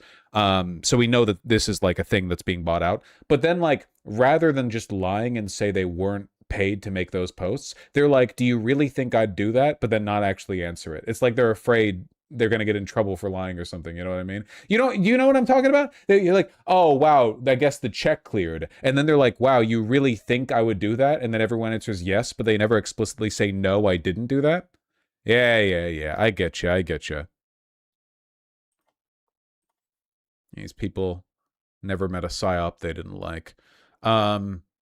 Anyway, sorry, apropos of nothing, Haley Stevens, the Unity candidate, excuse me, is asked a question about Bernie Sanders and AOC and immediately says, like, essentially, I don't want progressives voting for me. Which makes sense because her job isn't actually to win the general. Like, it's okay if she loses the general to Rogers. Of course, we do have this rally tomorrow with Sanders and AOC for your opponent. There are a lot of people in the Democratic Party that are looking for that progressive kind of movement. Yeah. How would you try to bring those people in?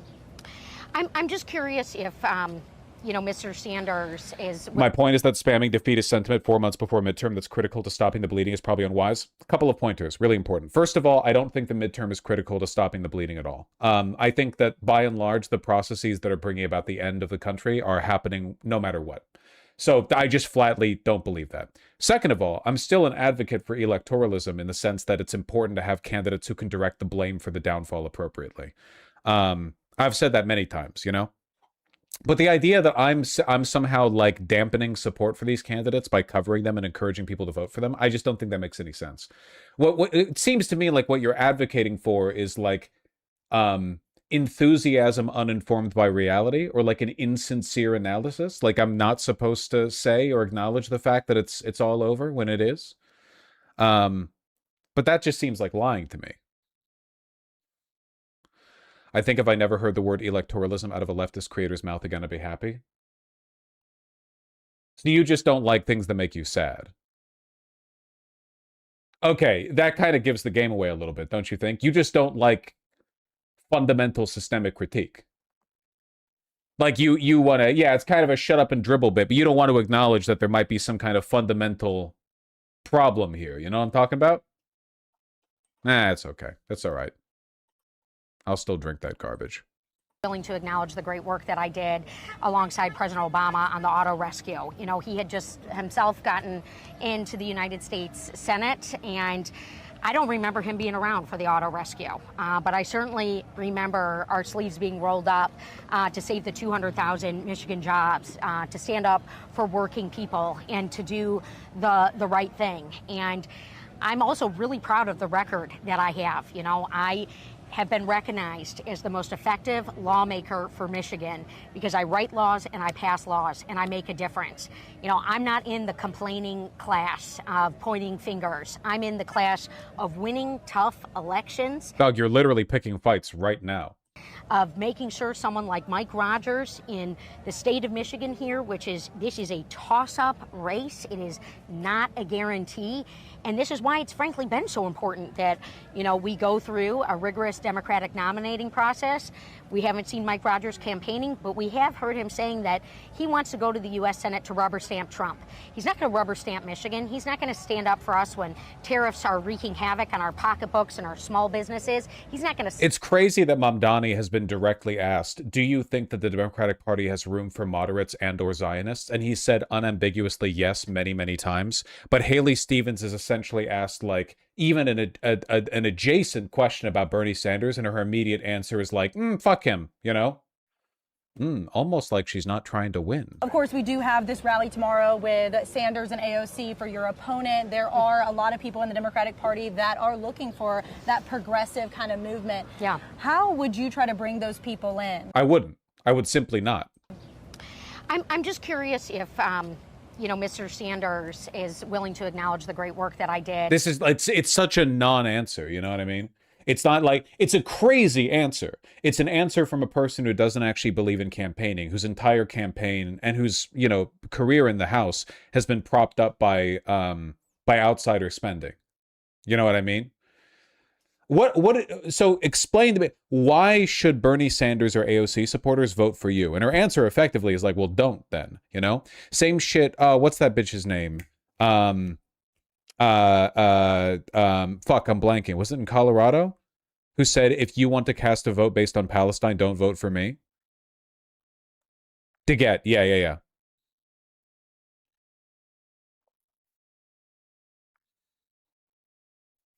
It's an implicit answer. She disregards attracting progressive voters. Yeah, because that completes the cycle. Her job is to lose, right?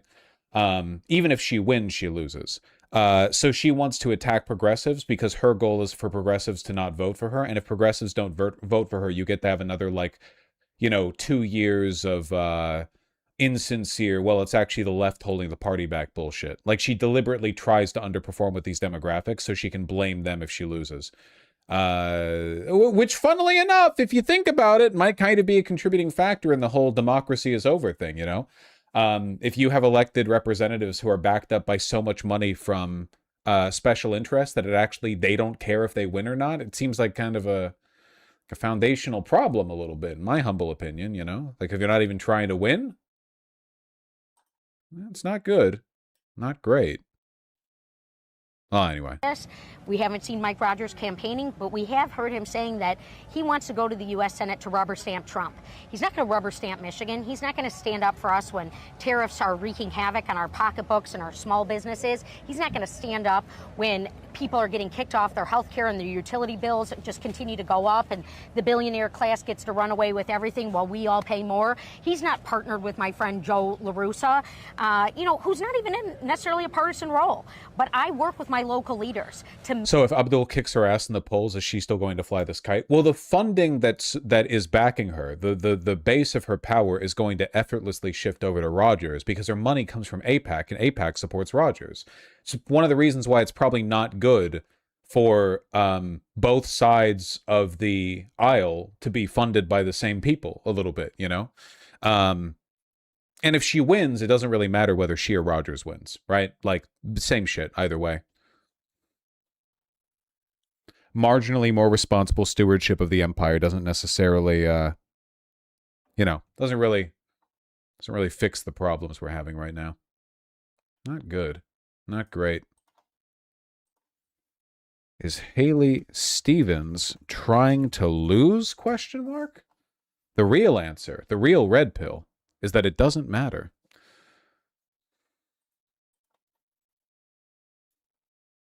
Eisengeisen, would you consider this to be a salient critique of electoralism from a leftist perspective, or do you think I should still shut up and dribble? Sorry, I'm being a little bit bitter about it, you know? But it's important. The fundamental critique is important. Sometimes I feel like there's a lot of social pressure to just like, oh, well, all you can really do is cover elections, you know? And even then, don't get too hard in the paint for the lefties or whatever. Well, they came in being a cunt. Yeah, but in fairness, like, it's okay. It was good to engage with. That's fine. I'm bitter too, clearly, Lamau. All men are brothers. Unless you're a woman or like non-binary or whatever, in which case, adapt the phrase to your needs. It's all good.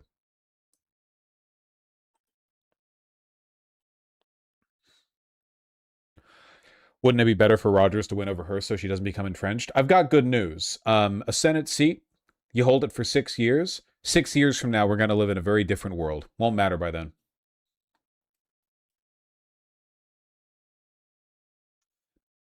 No, Laserizer. I've talked about how Vanguard parties are self-defeating many times. I don't really believe in them. I genuinely think that a benevolent dictatorship is preferable to a Vanguard party because a Vanguard party masquerades as a vehicle for class consciousness when in reality it's the opposite. You could theoretically have a dictatorship of the proletariat that is an actual dictatorship. A single dictator isn't a class. They're not really a political class. They're just an autocrat. But if you create a Vanguard party, you create a distinct political class, which has a lot of, you know, unfortunate externalities attached to it. You know what I mean? I think that Vanguard parties are just a more disingenuous way of fronting an autocratic society. Isn't dictatorship of the proletariat just a democracy? Well, it's a worker-led society.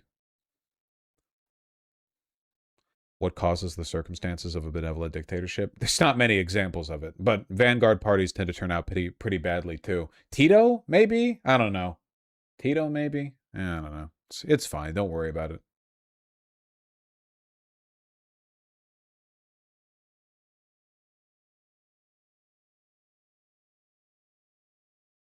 Me, I'd be benevolent? Yeah, of course, obviously. Me. Thank you. Some council communists have made compelling arguments on the necessity of a party. Yeah, and like, that's great. So kind of like gesturing at it. Now, vanguard parties turn out terribly. They really do. Every vanguard party in the long run just turns into a privileged, distinct class of people who now occupy not only the economic but the political role that the bourgeoisie previously occupied. The Politburo in the Soviet Union, like every time this happens, you end up like reinforcing the same problems. I don't think that's the solution.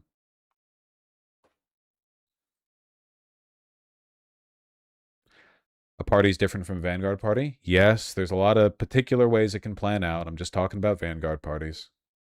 It's not like it's going to happen anyway, you know? Don't worry about it.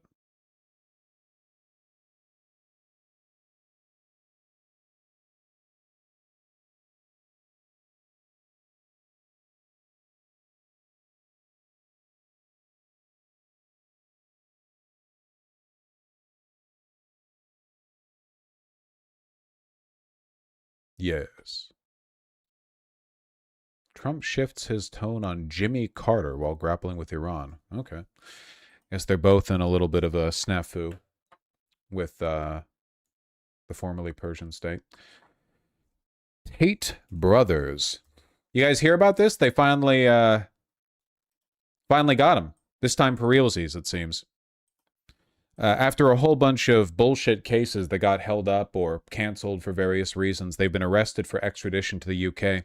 Romania fucked up a bunch of efforts to arrest them, and then the United Kingdom went after it, but then the Tate brothers moved over to America to avoid that, so they had to refile. But it seems now they've finally been arrested for extradition. This one might actually keep.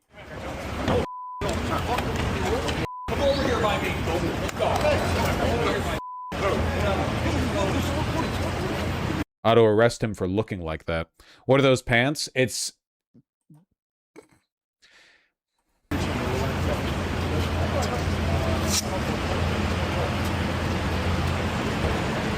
Back up. Back up.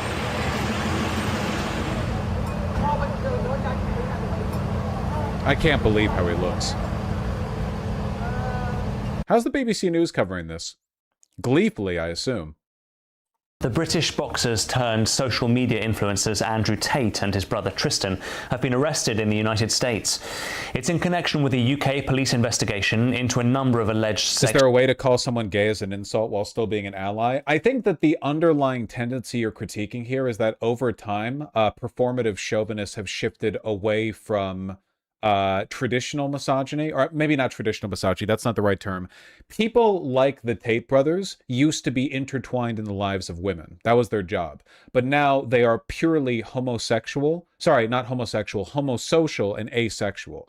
Andrew Tate and Tristan Tate don't advocate for, solicit, or really engage with a world that involves women.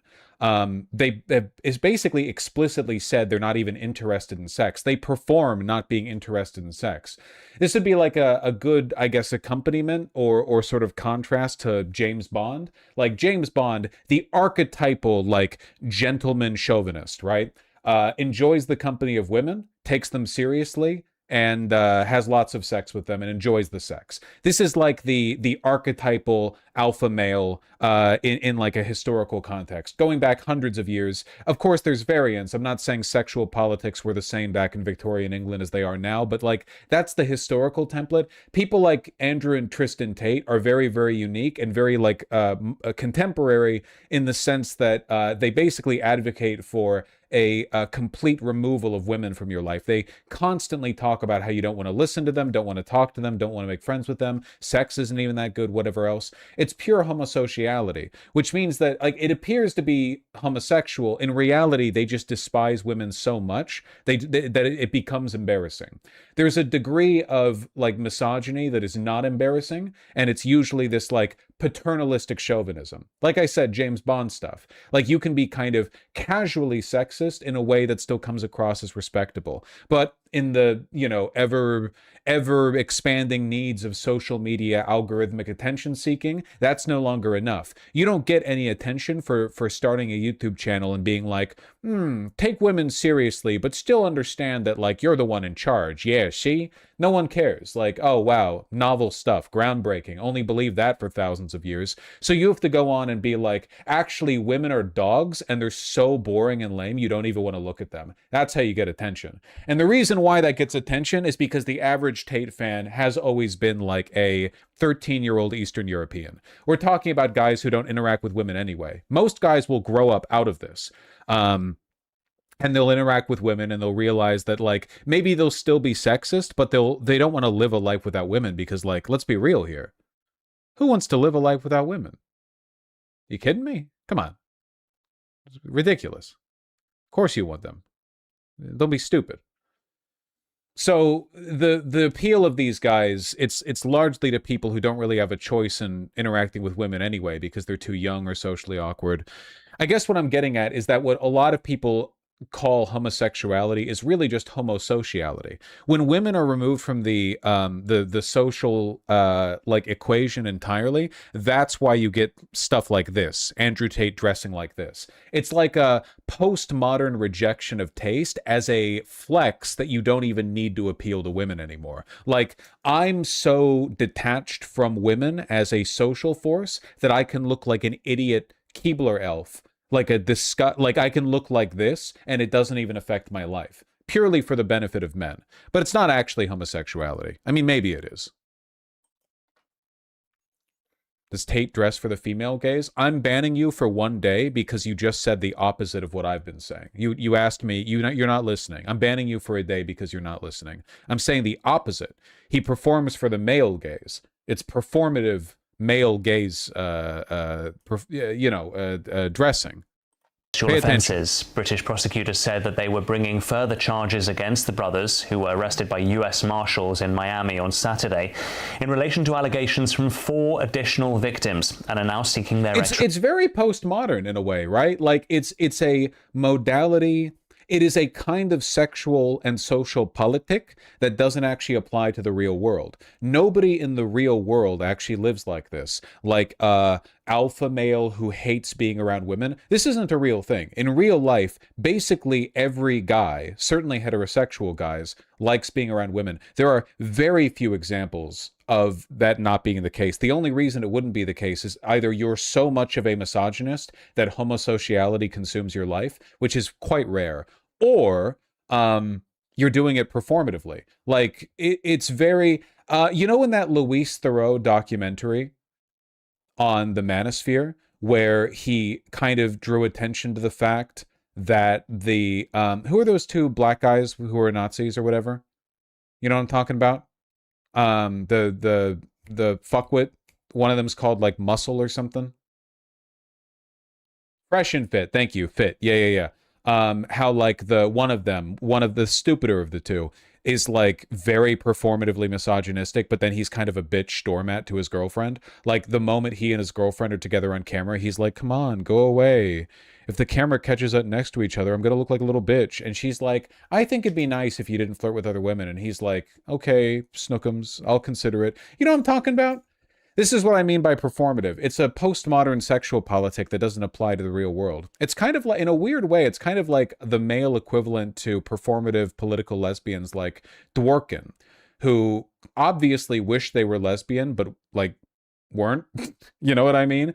The difference being, though, that Dworkin's performative lesbianism is largely, well, it's banal morally and intellectually interesting. Like, read some Andrea Dworkin. Smart lady, right? Whereas the Tate brothers are both, like, complete retards. So, women W again, I guess. Nick Fuentes said having sex with women is gay. Yeah, because Nick Fuentes is both homosocial and homosexual. So, in his case, it's actually not a LARP. Well, actually, that's not true. We all know that Nick Fuentes would love to be, like, a bitchy queer surrounded by cool girls who egg on his sociopathic tendencies. So the homosociality is still performative. I just don't believe in homosociality. I think that 99.99% of the time it's a LARP. The idea of a guy not liking being around women, I actually don't believe that. I think that it is a performative art that gets picked up by guys who want to convince themselves that they wouldn't like being around women in anyway because they aren't. Like, it is for the benefit of guys who are unlovable and don't spend time around women, so they want to convince themselves that it's actually not worth your time anyway. I don't think anyone with the opportunity to hang around women is performatively, like, genuinely moving away from it. What about the other way around? Oh, there are plenty of homosocial women. Men are... I'm real sorry about this one, folks. I'm not trying to do the whole man versus bear thing right now, but there are plenty of good reasons to be homosocial as a woman, in ways that don't really apply as if you're a guy. But that's a social construct. It doesn't have to be that way, you know?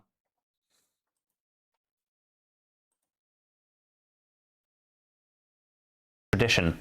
Both brothers have previously denied wrongdoing. Well, in the past hour, we've had a police update on the arrest of the brothers in the US. This is Assistant Chief Constable Karina Thomas from Bedfordshire Police. In 2024, the CPS authorised 21 charges against Andrew Tate and Tristan Tate following our investigation into allegations of sexual offences dating back to 2012. Following the initial charges being authorised, we have continued to investigate further offences reported to both Bedfordshire Police and Hertfordshire Constabulary. As a result, 38 new charges in total have now been authorised against Andrew and Tristan Tate, bringing the total number of charges faced to 59. The charges relate to 7 victims, spanning a period from 2010 to 2017. Our officers have worked closely with the CPS and both national and... Jesus Christ. Yeah, no, they're pretty bad. They're like rapist, sex traffickers. One of the charges against them is for child sexual abuse material. It's pretty bad. They're pretty bad. It's true. National law enforcement. Why did it take so long to arrest them? Because Romania kept fucking up the charges, because the Romanian government is not exceptionally competent, and they also were compromised to an extent in this regard. And the UK was filing charges. The Tate bros fled to America, thereby invalidating the technicalities of the charges that were being filed against them. So now in America, the UK has filed again in a way that legally authorizes their extradition from America to the United Kingdom. So they've been running from the law for a while now, like for over a decade. Agencies as part of this complex investigation. I can now confirm that officers from the United States have arrested both Andrew and Tristan Tate in relation to this matter overnight, and they have been detained pending ongoing legal proceedings. We understand the interest that this case will generate. We would urge the public not to speculate and to allow the legal process to be carried out correctly. I want to make it clear, there is no place for male violence against women and girls in our society, and we will continue to work tirelessly. I fucking hate the language the United Kingdom uses for sexual violence, man. Like, you really don't have to specify gender here. Like, you can just say there's no room for sexual violence.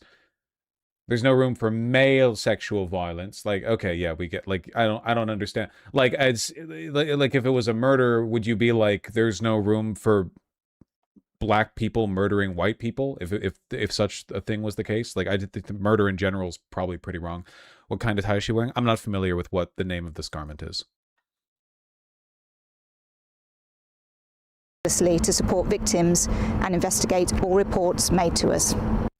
Well, our correspondent Greg McKenzie has more on those charges.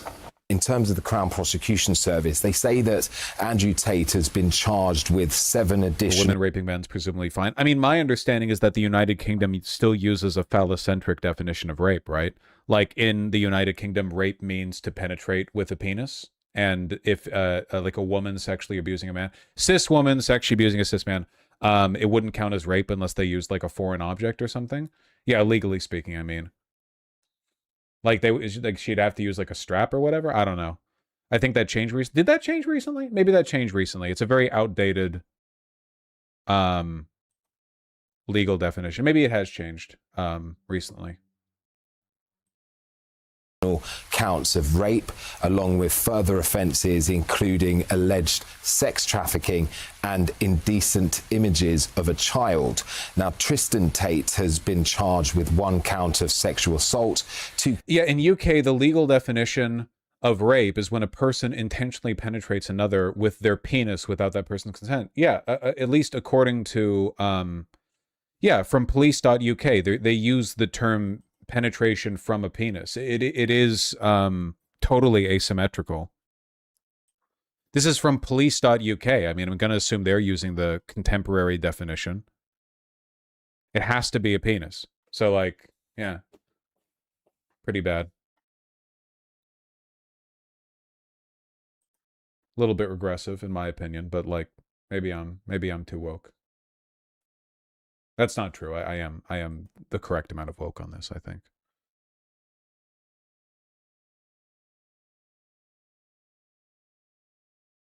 So what if a guy gropes a girl? Well, that would be sexual assault.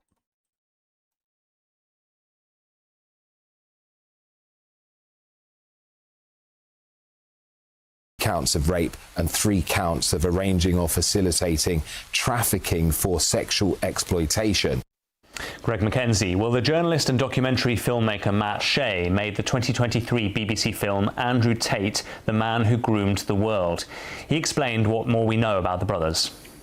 Andrew and Tristan Tate are sort of the leaders of what's called the manosphere, which is this kind of movement across the internet and social media that promotes this kind of hyper-masculinity, women being submissive, women being second-class citizens. They openly support these things. They also sell courses online that train young men how to, in their eyes, be better men. However, a lot of those courses also train those young men how to groom women into submission. How surprising is this latest arrest? Well, it's surprising because we have to remember, right, that throughout the litany of accusations against the Tate brothers, perhaps the biggest ongoing right now is the Romanian investigation into them. High social stigma and ousting of people who partake in this shit would be nice. Yeah, for sure. I mean, in fairness, there already is a pretty big social stigma to being like a chud who listens to Andrew Tate, right? Like there's already a pretty high social penalty to this. It's just for the most part, these are people who already have no social lives. Socially successful people are not like going to high class parties talking about Andrew Tate, you know? Andrew and Tristan Tate, I guarantee you, act differently when they don't have cameras on them either. Like I said, it's postmodern. It's totally out of line with reality. It's not meant to be like a real way of living. I think a good comparison to it would be kind of like they are advocating for a worldview and a lifestyle similar to what those fake guru monks used to be popular for doing. Those people who would say they're 200 years old and every day they would eat like 1 apple or whatever. There was it's less common now because people are more educated on the subject, I think, but there's always been like a grift market for fake spiritual gurus who pretend they have superhuman abilities because they live like a devout life, a monastic life or whatever. And yeah, I'm sure it's still popular in India or whatever, or China. Probably like rural areas, people fall for it. But like they advocate for lifestyles that they know are impossible. When they say you can achieve my level of divinity if you eat 1 apple a day, they know they're lying. They eat food, and they know anyone who tries to do this will die. But no one actually does do it. But people will still pretend they're doing it, or at least pretend that the guru is doing it, because it's not meant to align with reality. It's like a social manipulation scheme that compels compliance and adherence from people who know that it's not true. Likewise, you know, Andrew and Tristan Tate don't actually live the lives they claim they do, and the people who follow them don't actually want a homosocial life. They want to be around women. Everyone wants to be around women. They're literally like cute. And like funny sometimes. So it's made up, you know? So there are 2 indictments in Romania. There's one from 2023, which alleges both Andrew and Tristan Tate formed an organized criminal group and did human trafficking and were guilty of rape as well, and a newer investigation involving additional allegations, including trafficking of a minor, sex with a minor, money laundering, witness tampering, and the list goes on. Now, the Tate brothers deny all of these allegations, but that investigation is underway in Romania, and the agreement that the UK had with the Romanian authorities was that they would wait for I'll never understand the point of movements whose goal is not to succeed. The point of every movement we're referring to right now, from those fake gurus to Andrew and Tristan Tate, is to make money for the person who is lying. That is it. That is the only point of it. They have made lots of money. Those gurus make lots of money. That's it. That's the only reason any of these exist. The whole like ideological subset, this like these lifestyles that are not meant to be followed or adhered to, it's just to make the guy on top money. That's it. Unisegment? Not a unisegment. This has nothing to do with financialization. This goes back way before capitalism. For that investigation to complete and any sentencing to complete before. But if even the followers don't believe in it or want it, then what's the point? Well, for the case of like Andrew and Tristan Tate, the idea would be being pitched an ideology to make you feel like less of a loser for not being able to pull women. If you are unfuckable, if you're a massive loser and you're ugly and you smell and you can't spend time with women, you want a guy to convince you that actually you're not missing out on anything. It's sour grapes, right? Oh, who wants to be around women anyway? They're literally low IQ dogs that drag down your personal growth as an alpha male. So now you feel less bad about it. Maybe. Likewise, I imagine one of the big pulls of those spiritual gurus is a feeling of supremacy over other people. This is how cults typically pitch themselves to people. The idea that they can let you in on secret knowledge, esoteric information that those normies you have for neighbors aren't privy to. Therefore, you get to hold like a secret, like extra card against them in your heart whenever you interact with them. So you pretend to believe that a spiritual leader can survive off of only one apple a day, and you act like people who don't believe it are just uninitiated, or they're disbelievers, or they're whatever, they're weak in some way. You also don't believe it, but you don't believe it in a different, distinct way that makes you better than the other people who don't believe it. Listen, humans are complicated. The idea that humans are just innately driven towards conclusions that they know are truthful is not true. Not even a little bit. Ideologies succeed or fail because they are good at, or not good at, if they fail, appealing to pre-existing biases in people. Everything comes down to that. Political ideology, religion, spirituality, everything is just about providing people information that conforms to or challenges existing priors they have. Their beliefs that they're better than other people, or maybe that other people are better than them. Their idea that they're very beautiful, or maybe very ugly. The idea that they're smart or stupid. People will gravitate towards ideologies that give them compelling narratives to describe the feelings that they already have. It's very difficult to get people to change their priors. You know what I mean? A good example of this is like inceldom, right? A lot of the general prescriptions that inceldom or the black pill or whatever suggests are insane. Nobody actually believes this crap, right? The idea that women are like a separate species and hypergamy is real and no ugly man has ever gotten laid, it's ridiculous. Like, there are genuinely people online who act as though they believe that normal looking guys have never gotten laid or been in good relationships. This is ridiculous. No one actually believes this. However, if you already have low self-esteem, the incel ideology might conform to your existing biases, your priors, and give you a narrative to explain it. And that satisfaction, the idea that the narrative explains your feelings, is greater. Like, it's a higher priority in your brain than trying to tell the truth. You would rather have a narrative to go along with your feelings than you would have like an accurate understanding of the world, even if that accurate understanding would make you happier. People are very vulnerable to their priors. Very, very vulnerable. The Tates were then extradited to the UK from Romania. So this has been a bit of a shock because it's changed that, and presumably that's because of this new evidence, in which the CPS is actually alleging now, in addition to the charges of sexual aggression, of rape, and of physical. It's a very modern problem because of social isolation. It's not a modern problem, but it is getting worse now because the internet makes it easier for you to fall into narratives that are easily contradicted by reality. See, another big social pull on people is the idea that, like, there are consequences to being a fuckwit publicly.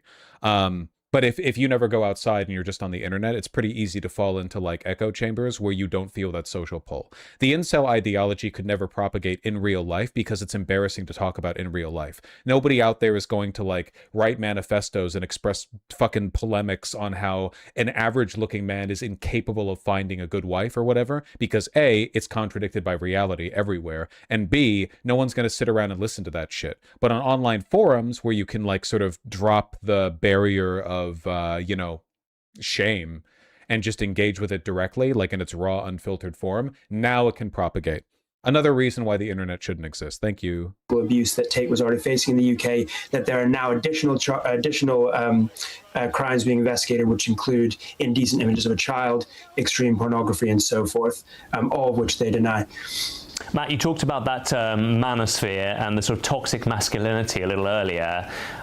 That was very much in play in that Netflix series Adolescence, which seemed... If juggalos can get laid, anyone can. You attempt to make a point, but you express your own susceptibility to these narratives. Juggalos get laid more than other groups because they belong to a high-energy social in-group that has strong internal ties.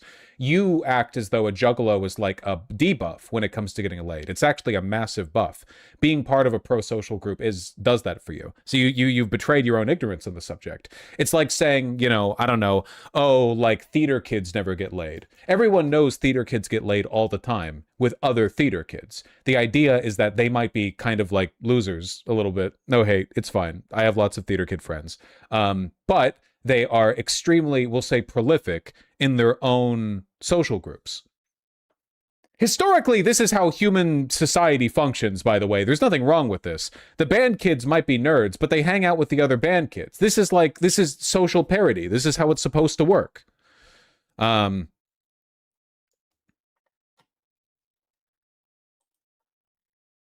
you get me. To really encapsulate that and highlight that kind of those kinds of values. And I suppose that in some ways the Tates are seen as a sort of fear factor or for parents really of young boys around the world who are trying to counter those kinds of influences. If juggalos can get laid, why can't I? Because they're part of a high energy social group and you aren't. That's literally it. Juggalos might look ridiculous from the outside, but they have deep passions. They often express themselves very robustly and very in a friendly manner with each other, and they self-select for social interactions with groups of people who already have an interest that they share. You, on the other hand, are currently in the chat of a private website owned by a YouTube live streamer who does politic coverage. So, you have to go and talk to people. Yeah, I mean, the thing is, the Tate brothers promote in a kind of bombastic, shock jock way these hyper-masculine views and these kind of jokes about women being submissive. But they also sell a course in which they teach you how to groom women. And the kind of charges that they're now facing, both in Romania and now in the UK, relate to a specific type of grooming and manipulation that they literally teach in the courses that they sell to young people. So it's not just that they are alleged to be radicalizing young men into misogyny, but they are actually teaching. Fascinating. Last coverage. See the American side of things. Turning now to the new charges against controversial manosphere influencers Andrew and Tristan Tate. The brothers were arrested by federal officials in Miami yesterday after British authorities issued 38 new charges against them, including rape and human trafficking. Also worth noting, juggalo culture promotes promiscuous sex, heavy drinking, drugs, and mass social events. So yeah, being a juggalo is literally about having casual sex. You know what other social group historically promoted all of those things to the best of their ability? Medieval Europeans. Outside of the cities and the aristocrats who all had to keep their legs closed because the consequence of being frivolous was like death or social exile, by and large, peasants all across the world have been like that. Like, medieval peasants were drinking and fucking all the time, and it found endless excuses for mass social events every time they could. All across the world, different cultures, different people, different time periods. The peasantry have always been like, well, today's like the fucking somebody in the village is having a wedding, and then everyone gets together and drinks and fucks.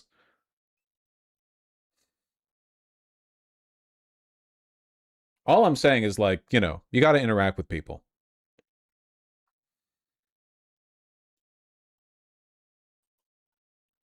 The top G hoodie's embarrassing. Like I said, homosociality.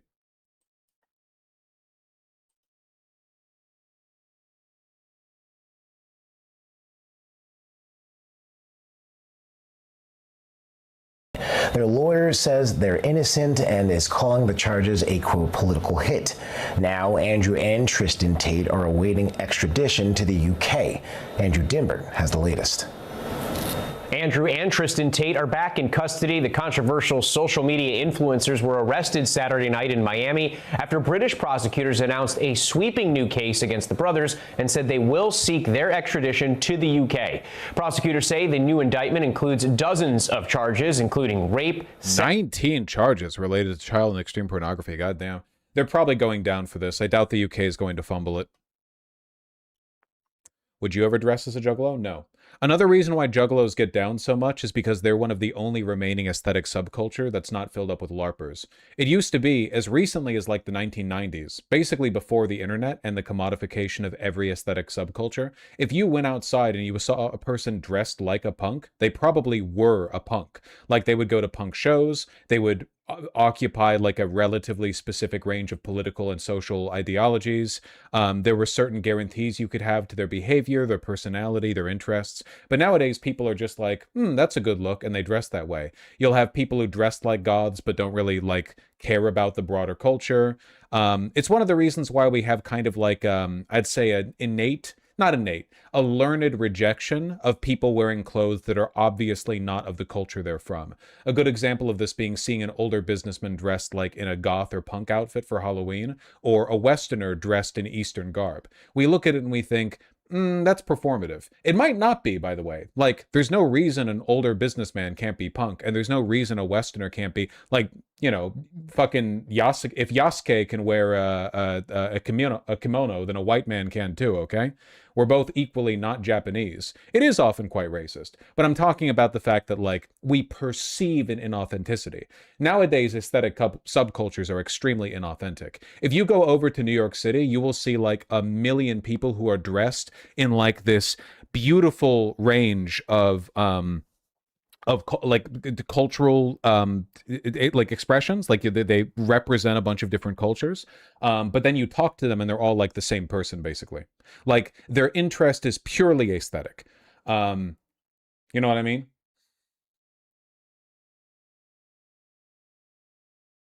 Basically, what I'm saying is that people would have a lot more sex if they were capable of finding sub-communities of people who actually agree with them and have shared interests. But in order for us to do that, we have to, like, go out and meet people on their terms. Go join some book clubs, you know?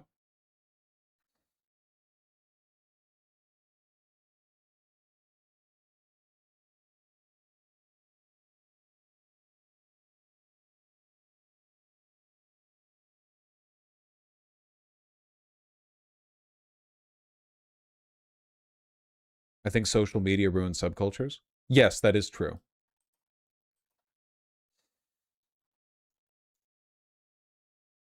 Is it wrong to wear stuff from a subculture you're not a part of?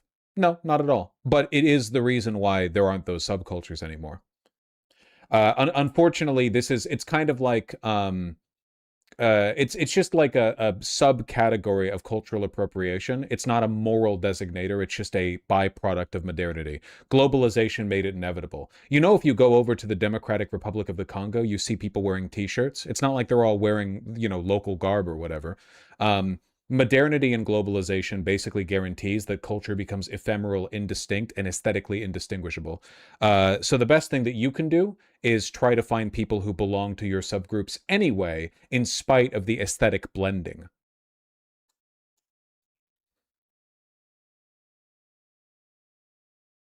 But I don't think you're morally wrong for doing it or whatever.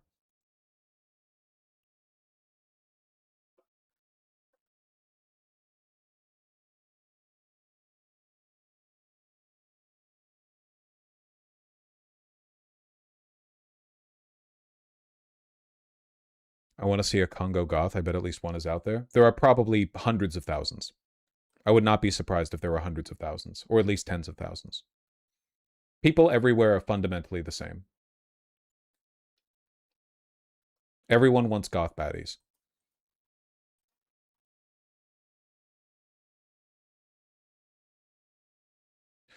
Another thing you need to be able to accept is that life is not inherently fair. Some people just need to put in more effort into socializing than others. Absolutely, yeah. I think you're a bitch if you complain about that too, because you accept that life isn't inherently fair in every other skill. Like, you don't expect everyone to be equally good at tennis, you know? Just try your best. For the vast majority of people, like 99.99% of people, even like a moderate amount of effort and a bit of practice and socializing will be enough for you to find friends and happiness.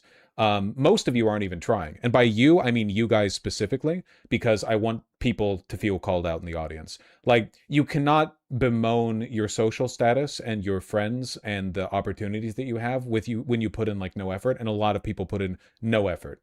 You can just go online, like events near me. Go to a dang music show. Go to a music show and talk to people outside the venue, like after the show exits or whatever. Literally, like go, maybe you don't even have to pay for the ticket. Just go outside after the show's done and be like, oh, I was just walking by. What was this show for? You can pick up convos so easy like this, man. It's so easy to talk to people. Go to a trivia night at a bar. Don't even buy anything, you know? Literally, just do stuff. Just go outside. It's fine. Don't want to go alone? Skill issue. There's literally nothing wrong with doing something on your own. The idea that it is mental illness. Like going to a restaurant or a bar on your own, how is this bad? How many stories have you read or like movies you've seen where the protagonist goes into a bar alone and they're cool as hell? Like they go to a diner alone, they go to the bar and they order a coffee and they chat up the waitress or whatever. This is like a cornerstone of American culture. You think it's lame? Just do it. I don't want to get raped. You're not going to get raped going outside on your own. I'm sorry. I'm not falling into this level of like this degree of hysteria. That's not your fear of the world is going to cause you a lot of harm here, okay? Like obviously engage in whatever protective practices you feel are necessary, but the idea that you can't go to a bar on your own because you'll get raped is, in my opinion, like this is a very, very self-defeating. Like, I think you're harming yourself if that's like your immediate response. You know what I mean? Also, going to the bar and shit just costs money. Dog, I literally just said multiple things that you can do that don't cost money. Going to a music venue after the show exits, or going to trivia night at a bar. Unless they have an entry fee at the bar, you can just sit down and like do trivia. You can just answer questions. There's probably tonight, it's Saturday where I am. Tonight, you can literally, like, there are probably multiple bars in your area that are doing some kind of event that you could access for free. It's Sunday? Oh, fuck, it's Sunday. Fuck, I'm a live streamer. Totally disconnected from the real world, this guy. It's Sunday. That's even more the case. Sunday's also a party day, okay? Used to go to my local bar with a book in the late afternoon, was able to strike up good convos. Let it just go to the bar, talk to the bartender. Half of the job, 90% of the job even of being a bartender is talking to the people at the bar, you know? Go find a bartender you like, you know? Maybe it's like a nice, cute lady or whatever. Just talk. You don't have to fucking flirt or whatever. Just talk. Yeah, go to a World Cup viewing party. There's like 50 of them across Seattle.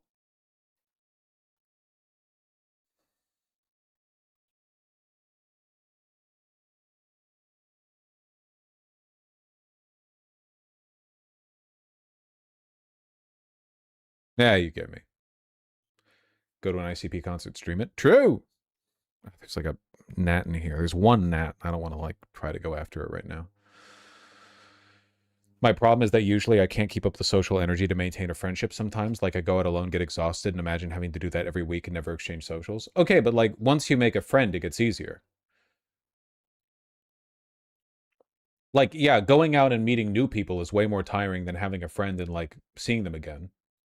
What you're describing sounds to me like depression. Like you're saying that you lack the intrinsic will and motivation to engage in the baseline social interactions that have kept the species afloat for its entire existence, which is like, you know, that sounds like depression. I'm not judging you. I'm not saying like, oh, skill issue, like depression sucks or whatever. I mean, I guess everything's a skill issue, right? Just dodge the depression bullet, Lamel. But like, you know, it's still a process, right? Soul level 1 Dark Souls is a skill issue, but that doesn't mean it's not hard. If a person fucking died in Soul level 1 Dark Souls, I wouldn't be like, oh, you suck. I'd be like, yep, it's really tough, but you got to try your best.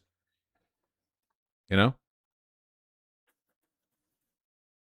If you're not having fun, it feels like work. You want to know the real red pill? Absolutely everything worth doing will feel like work sometimes, and if you only do it when it doesn't feel like work, you're never going to go anywhere.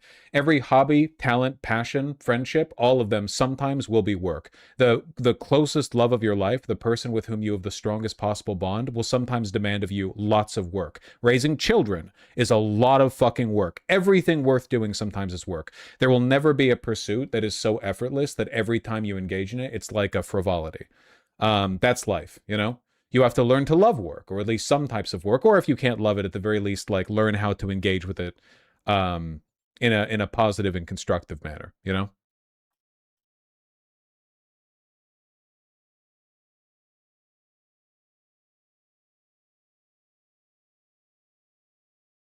Yeah, relationships are a lot of work, 100%, absolutely.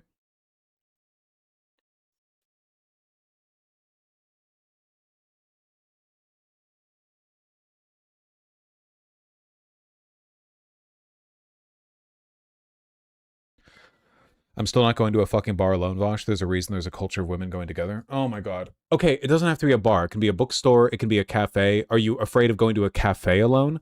I've been on the internet long enough to know what kinds of concerns are driven by, like, real, like, you know what I'm saying. I'm not telling you to go to a dive bar at 11 p.m. on your own and then say, like, I'll have one drink, and then when the drink lands on the bar, you turn around and go to the bathroom and then come back and drink the drink. Like, I'm not, like, don't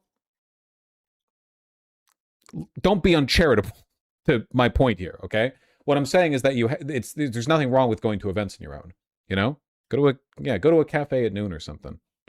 Or go to a cafe early. An 8 a.m. cafe, you know, meet with some of those people, you know, doing the morning runs or whatever. That'll do you.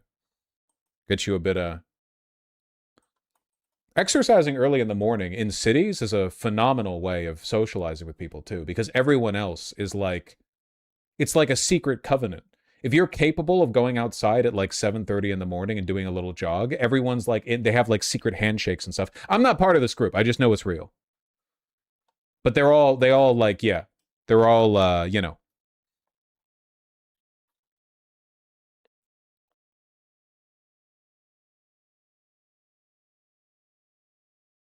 You go to like a game store, like a tabletop gaming store. There's a place called Mox. There's a few locations in Seattle. It's like a combo restaurant tabletop game store / play area. Like, they have the games, and then they have the places you play the games, and then you have the restaurant, and you can rent board games to play while you're at the restaurant. So everyone can get like burgers and get like fucking Settlers of Catan there or whatever. Great place to socialize. I know that because every time I go there, somebody fucking recognizes me.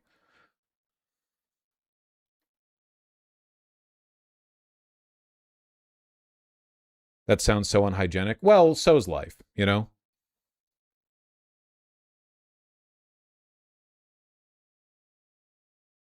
Wish I didn't live in the most boring town in the state ranked for the past 20 years. In fairness, just remember, it does not get named the most boring town in the state unless other people in that town are dissatisfied with how boring it is. You can find them. Like, the real most boring town in the state is probably an unincorporated territory with 8 people in it or whatever, right? Because no one there cares because they're all busy fucking their daughters. You live in an area where the boringness is noteworthy enough for people to draw attention to it, which means other people agree, which means there are people in your area who probably also wish there was something interesting to do, which means that you can find them.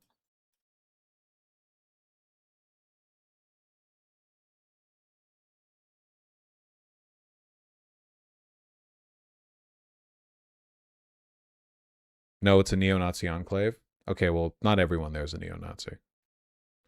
We need to bring back drinking. Y'all sound miserable. It is true that getting a little bit drunk makes the initial socializing stuff a lot easier. Like, for all of human history, everyone's acknowledged this. It's like the #1 thing alcohol is for, the social lubricant effect, exactly. You know, I'm not saying you have to get plastered or whatever, but it does help, and you're not, like, weak for doing it. There's nothing wrong with it. I've done it many times. You go to a social event, you don't really know that many people, have a drink, now you're a little buzzed or whatever. I love being an addict. That's not being an addict. I'm sorry, that's not being an addict. I'm pretty straight edge, but we don't need to do, like, Gen Z purity culture here, okay? It's okay to have and drink, and parentheses, one drink. to fucking socialize with people.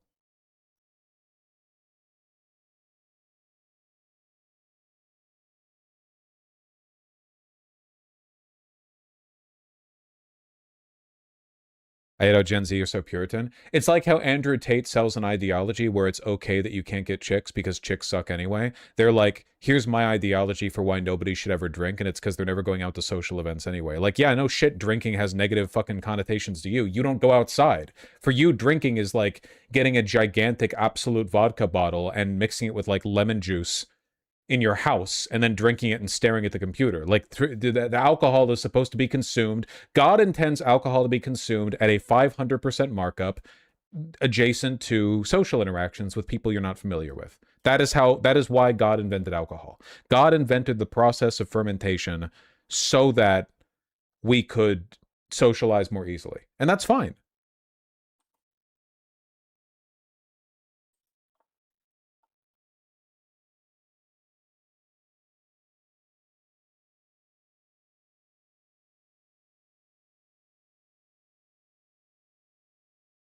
Yeah, you get me.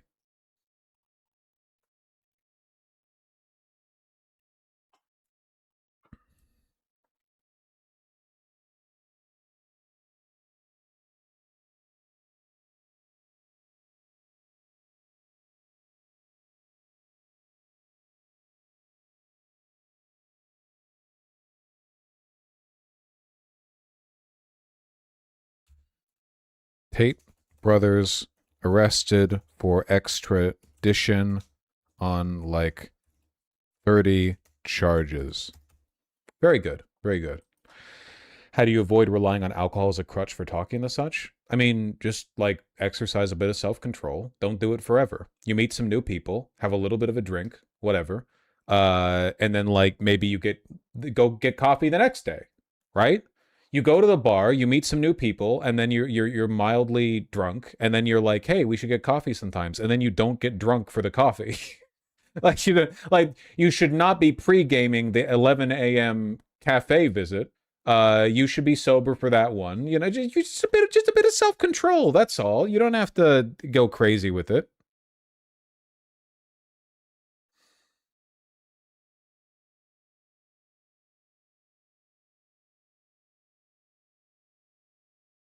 It's all good.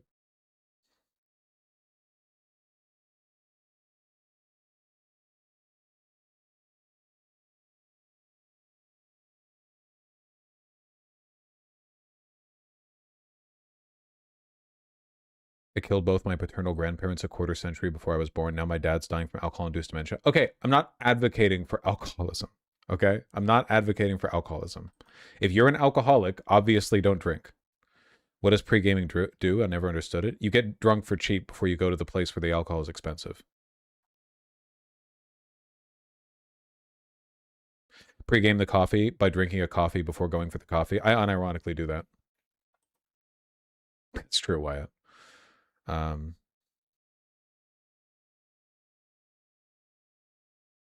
That's real.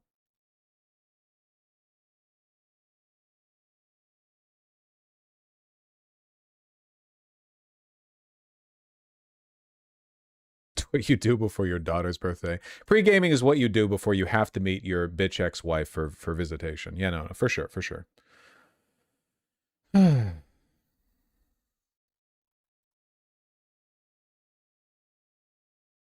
Nice. Well. How many segments is that? Pretty good. I did say it'd be a short stream today. Guess I'll read donos. Yeah, it's a shorter stream today. I have some other stuff that I need to do. I don't think I'm going to be here tomorrow either because I think the weather's supposed to be good. I think my friends and I are planning a beach day. But after that, there should be some streams, theoretically. You know? Church? Yeah, I have to go to church. I have to see Odyssey today. Again. And in IMAX. Beach episode. I got a really, really nice, you're gonna laugh, okay? I got a really nice Imogene and Willie beach towel, massive beach towel. And I've been craving an excuse to use it. I figured like I might as well get like one good beach towel. You know, It sold out almost immediately after they released it. Look at this beauty. It's fucking massive. It's also expensive. Don't at me. Look at this beauty. Right? And it's my color palette, too.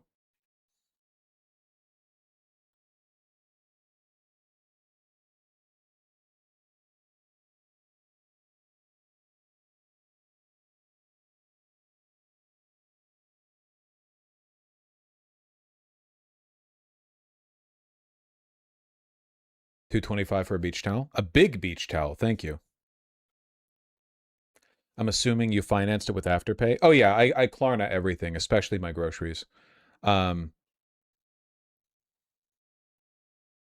crazy about the color scheme. This to me is a perfect color scheme. So that's just like a personal taste thing, you know? Not going to roll it up and whip your beautiful partner with it. It's like 8 feet long. I don't know if I could. Look at that. Unironically, this is the kind of overpriced shit I'd buy if I was a millionaire. It's not like overpriced. It's like meticulously loomed on like ancient. Look, it has an interesting texture. A lot of people, I've had this interaction multiple times in person where I'm like, hey, did you know that clothes today suck and old clothes literally like feel much better and more interesting? And people are like, nah, that's fake. Everything's polyester. And then you show them like clothing made on vintage looms and they're like, oh wow, that actually is way more interesting or whatever. It's like the difference between mass-produced printed acrylic lace and like seeing like woven lace. You know what I mean? Have you ever seen woven lace? I've seen it in museums. I've never seen it for like a piece of clothing. Like meticulously woven lace for a wedding dress or something. And it's like, oh, we can make that with machines. And like you can, but it's not the same. There are differences. And my thought is always, maybe not knitting lace, not weaving. But my thinking is like, you know, it used to be basically every towel, everything woven you had in your household was made either by hand or on a vintage loom. And what's wrong with having like, you know, one really cool beach blanket, right? Why does everything have to be $5 from China? Why can't I reward the artisans still making high quality home goods? You know what I'm talking about? Like they're making cool stuff.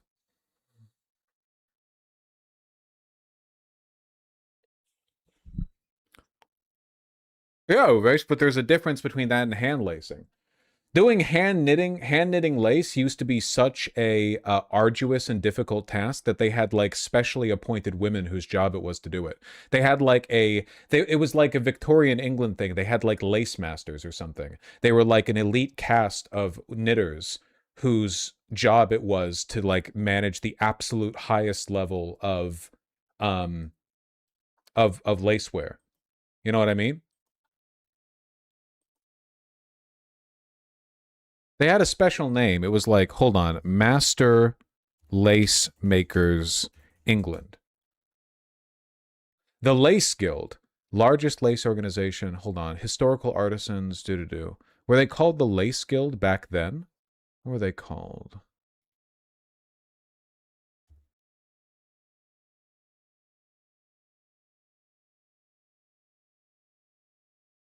Yeah, look at this. Victorian master lace makers were the skilled artisans, often women and children in rural lace schools, who sustained England's famous handmade lace traditions, like the delicate bobbin and needlepoint styles of Honiton and Buckinghamshire.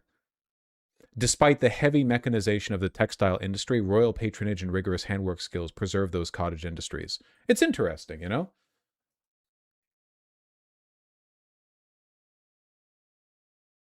A lot of the textiles they had back then were like more beautiful than the shit we wear today. Obviously it was a lot more like labor intensive, but you know, it's art, you know, you put effort into art. You could get grok to make a painting, but pardon me, I'd rather see a person actually, you know, paint it.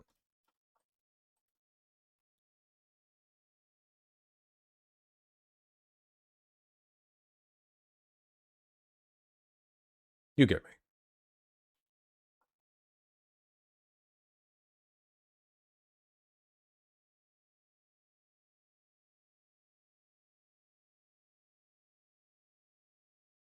What was I talking about?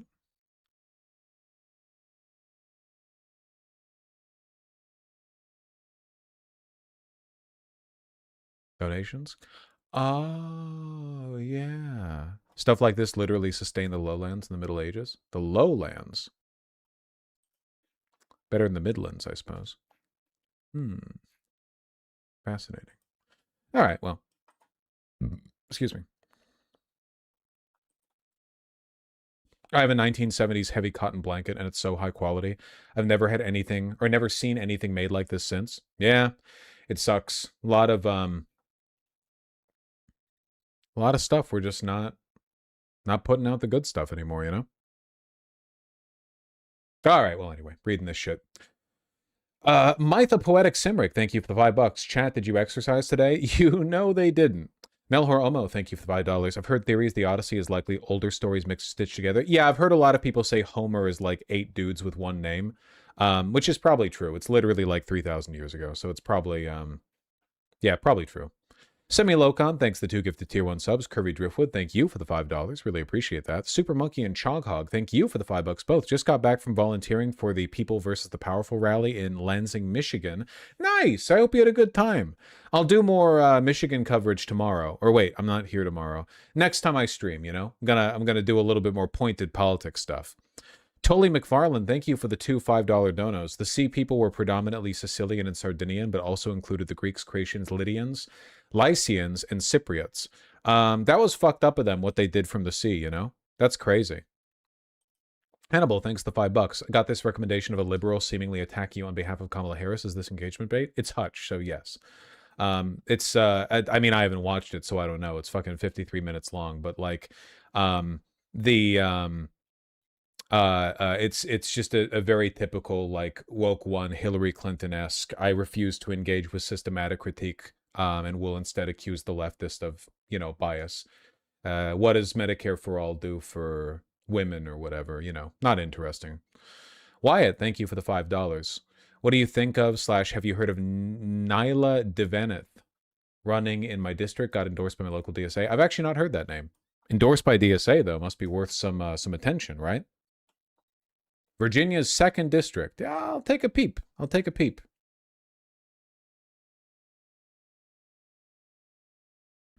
I'll take a peep.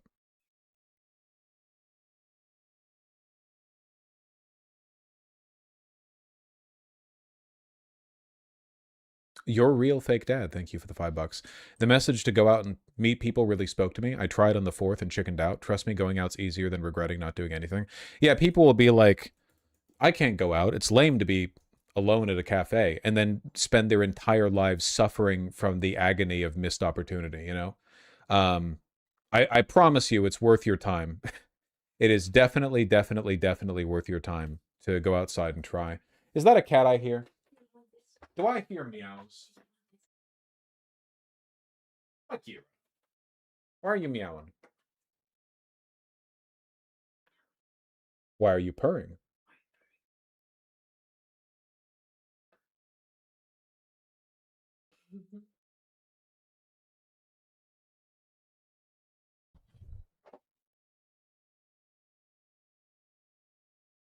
She's purring so loud. Purr into the mic.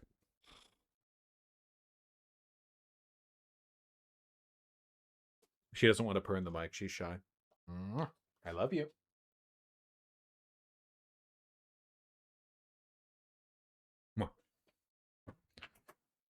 Very good, very good.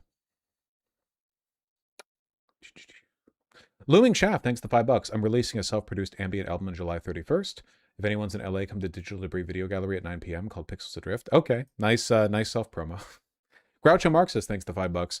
Enjoyed seeing some classic Vaush media critique content today. I know it's soul-sucking to you, but it's buff to me. I like the media critique. People, you know, I've gotten a bad rap for media critique because a bunch of like insufferable, you know, media hogs can't stand their favorites being criticized, so they, you know, they take it as a personal attack. I'm gonna try to engage with a little bit more contemporary culture. I saw the Odyssey on a whim. I didn't even expect that I'd see it.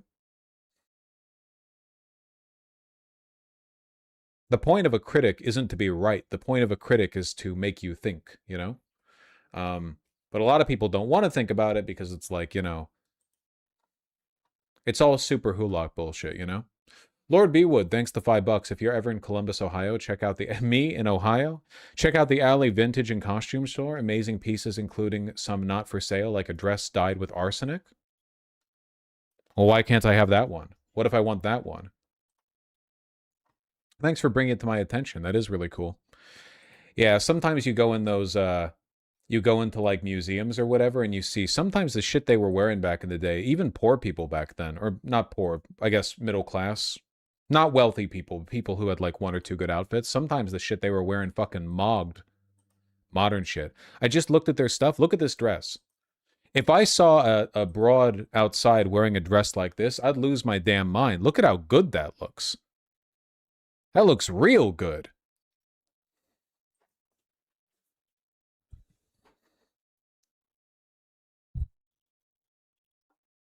A lot of people just that. It's like I saw some discourse on Twitter the other day about bias cut silk dresses. You know what I mean? They don't make those no more because they're more expensive.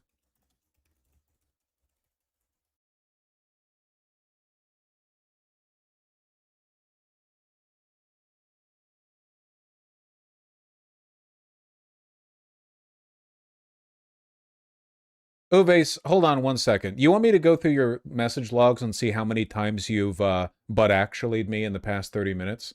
Yeah, of course they still make bias cut dresses. They haven't literally forgotten how to, you damn moron. They just don't typically for mass production. It has more to do with the consumer not knowing what to look for because people are no longer selling them beauty. What do you mean? You really, you hear me say they don't make that no more and you think I literally mean nobody makes it anymore? Most stuff's made on, like, projectile looms. If I said they don't make nothing with shuttle looms no more, yeah, of course they do. It's just they do it in Japan. Don't piss me off.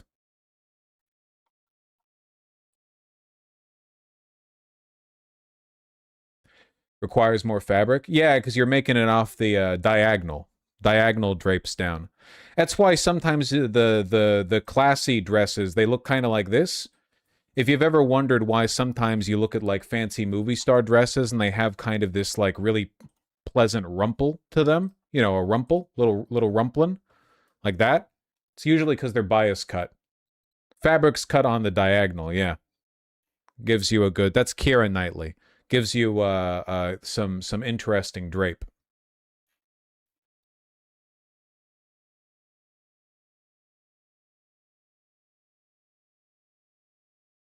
Yeah, you get me.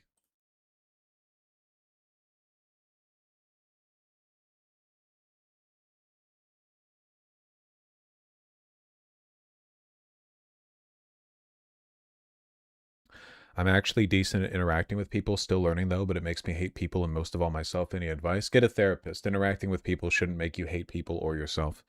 Get a therapist. Very important. Very important for your brain chemicals to be balanced properly. If they're not balanced properly, what are you even doing? What are you even doing? What are you even doing? Godcat, thanks to 149. The Slovak Diplomat, thank you for the $20. Two things. I won't be here for the stream. Second, I personally liked the Odyssey. It looked good on screen. Yeah, I just wish they had some fucking colors. No, I enjoyed the Odyssey a lot. 4 out of 5. That's what I gave it. 4 out of 5. JW and We channel name, thanks to $2 both. Really appreciate that. Cuticle cream or Jojoba 2 times a day, hang nails gone. I could stand to take better care of my nails a little bit. You know, I got myself some nice nail files. Maybe I need to go back over them and you know, give myself a little pedicure. Zoidamus and High Media TV, thank you for the $10 both. I really appreciate that. Haley Stevens does have kind of a Drewski vibe to her. That is definitely true.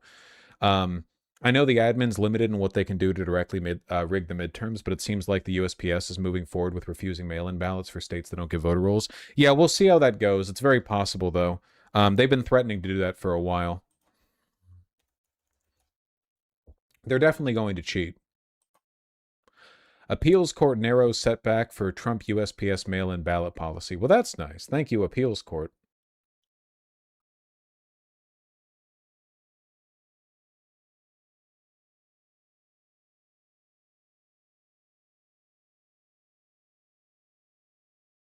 Still alive, thank you for the $5. Going on an 8-day solo road trip to and from Seattle in a couple months. Nice! Hope you have a good time. Beautiful up here. Beautiful time of year, too.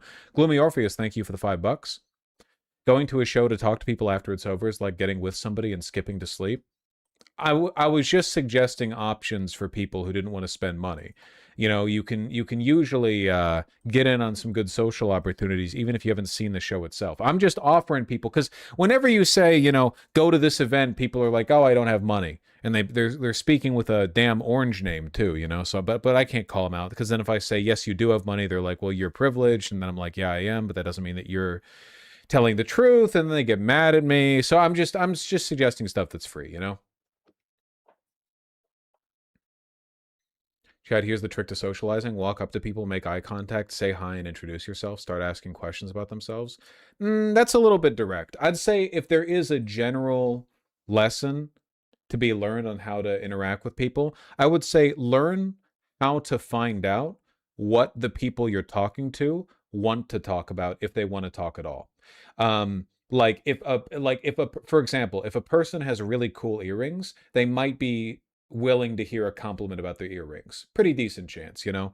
If they don't respond well, that's fine, whatever, that's okay, that's life. Person's dressed up to the nines, compliment the outfit. Person comes out of a show, talk about the show. Find what people want to talk about. If you find what people want to talk about, that's like the easiest social lubricant, because then you can very easily gauge their enthusiasm for the conversation. If they're offering information willingly, engaging, answering questions thoroughly, you know, they're probably into the conversation, or at the very least, they're not indicating that they're not. Good place to start from, you know? It all stems from the ability to read other people. You have to know what they want to talk about. If you're opening, that's important. You certainly don't want to go up to a person and then indicate that you want to talk about only what you want to talk about. You know what I mean? Maybe they want to talk about what you want to talk about, but in either case, you still have to figure out what they want to talk about. The arrived Hussars, thanks for the $5. To add on to the socializing thing, went to go see Up Big Boy on July 4th. Met an autistic guy who piped me within an inch of my life after we left. There we go. Sometimes you go out on July 4th, interact with people, and then you get piped by an autistic guy until your, you know, guts collapse. Your diaphragm pops or whatever the hell. You know what I'm talking about. Sometimes it all works out.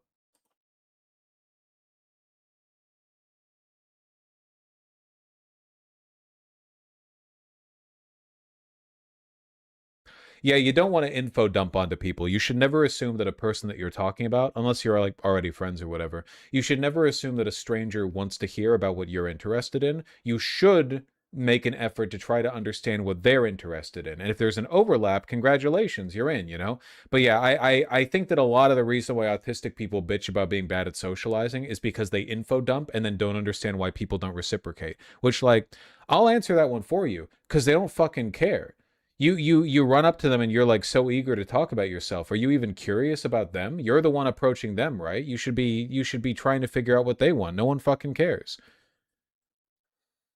You're like, info dumping in general is like, how do I put this? Info dumping is something you do when you're untrained on socializing. Like, you shouldn't be info dumping basically at all, not even to people you're already friends with. The term info dumping implies a degree of callousness, does it not? Info dumping, you're dumping, like what you do with garbage, you know?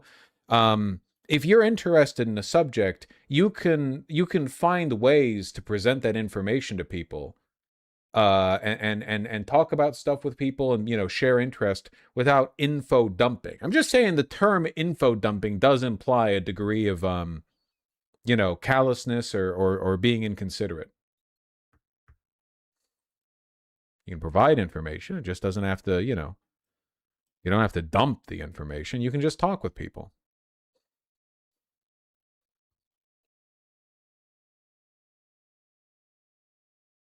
Come on, Spain, come on. Good luck to the World Cup followers. In the meantime, I hope you all have a spectacular day. I'll see you when I see you. Everyone go out and see the Odyssey. You know? Good movie. Good movie. Big noises, you know? Big noises. Take care. And drink water.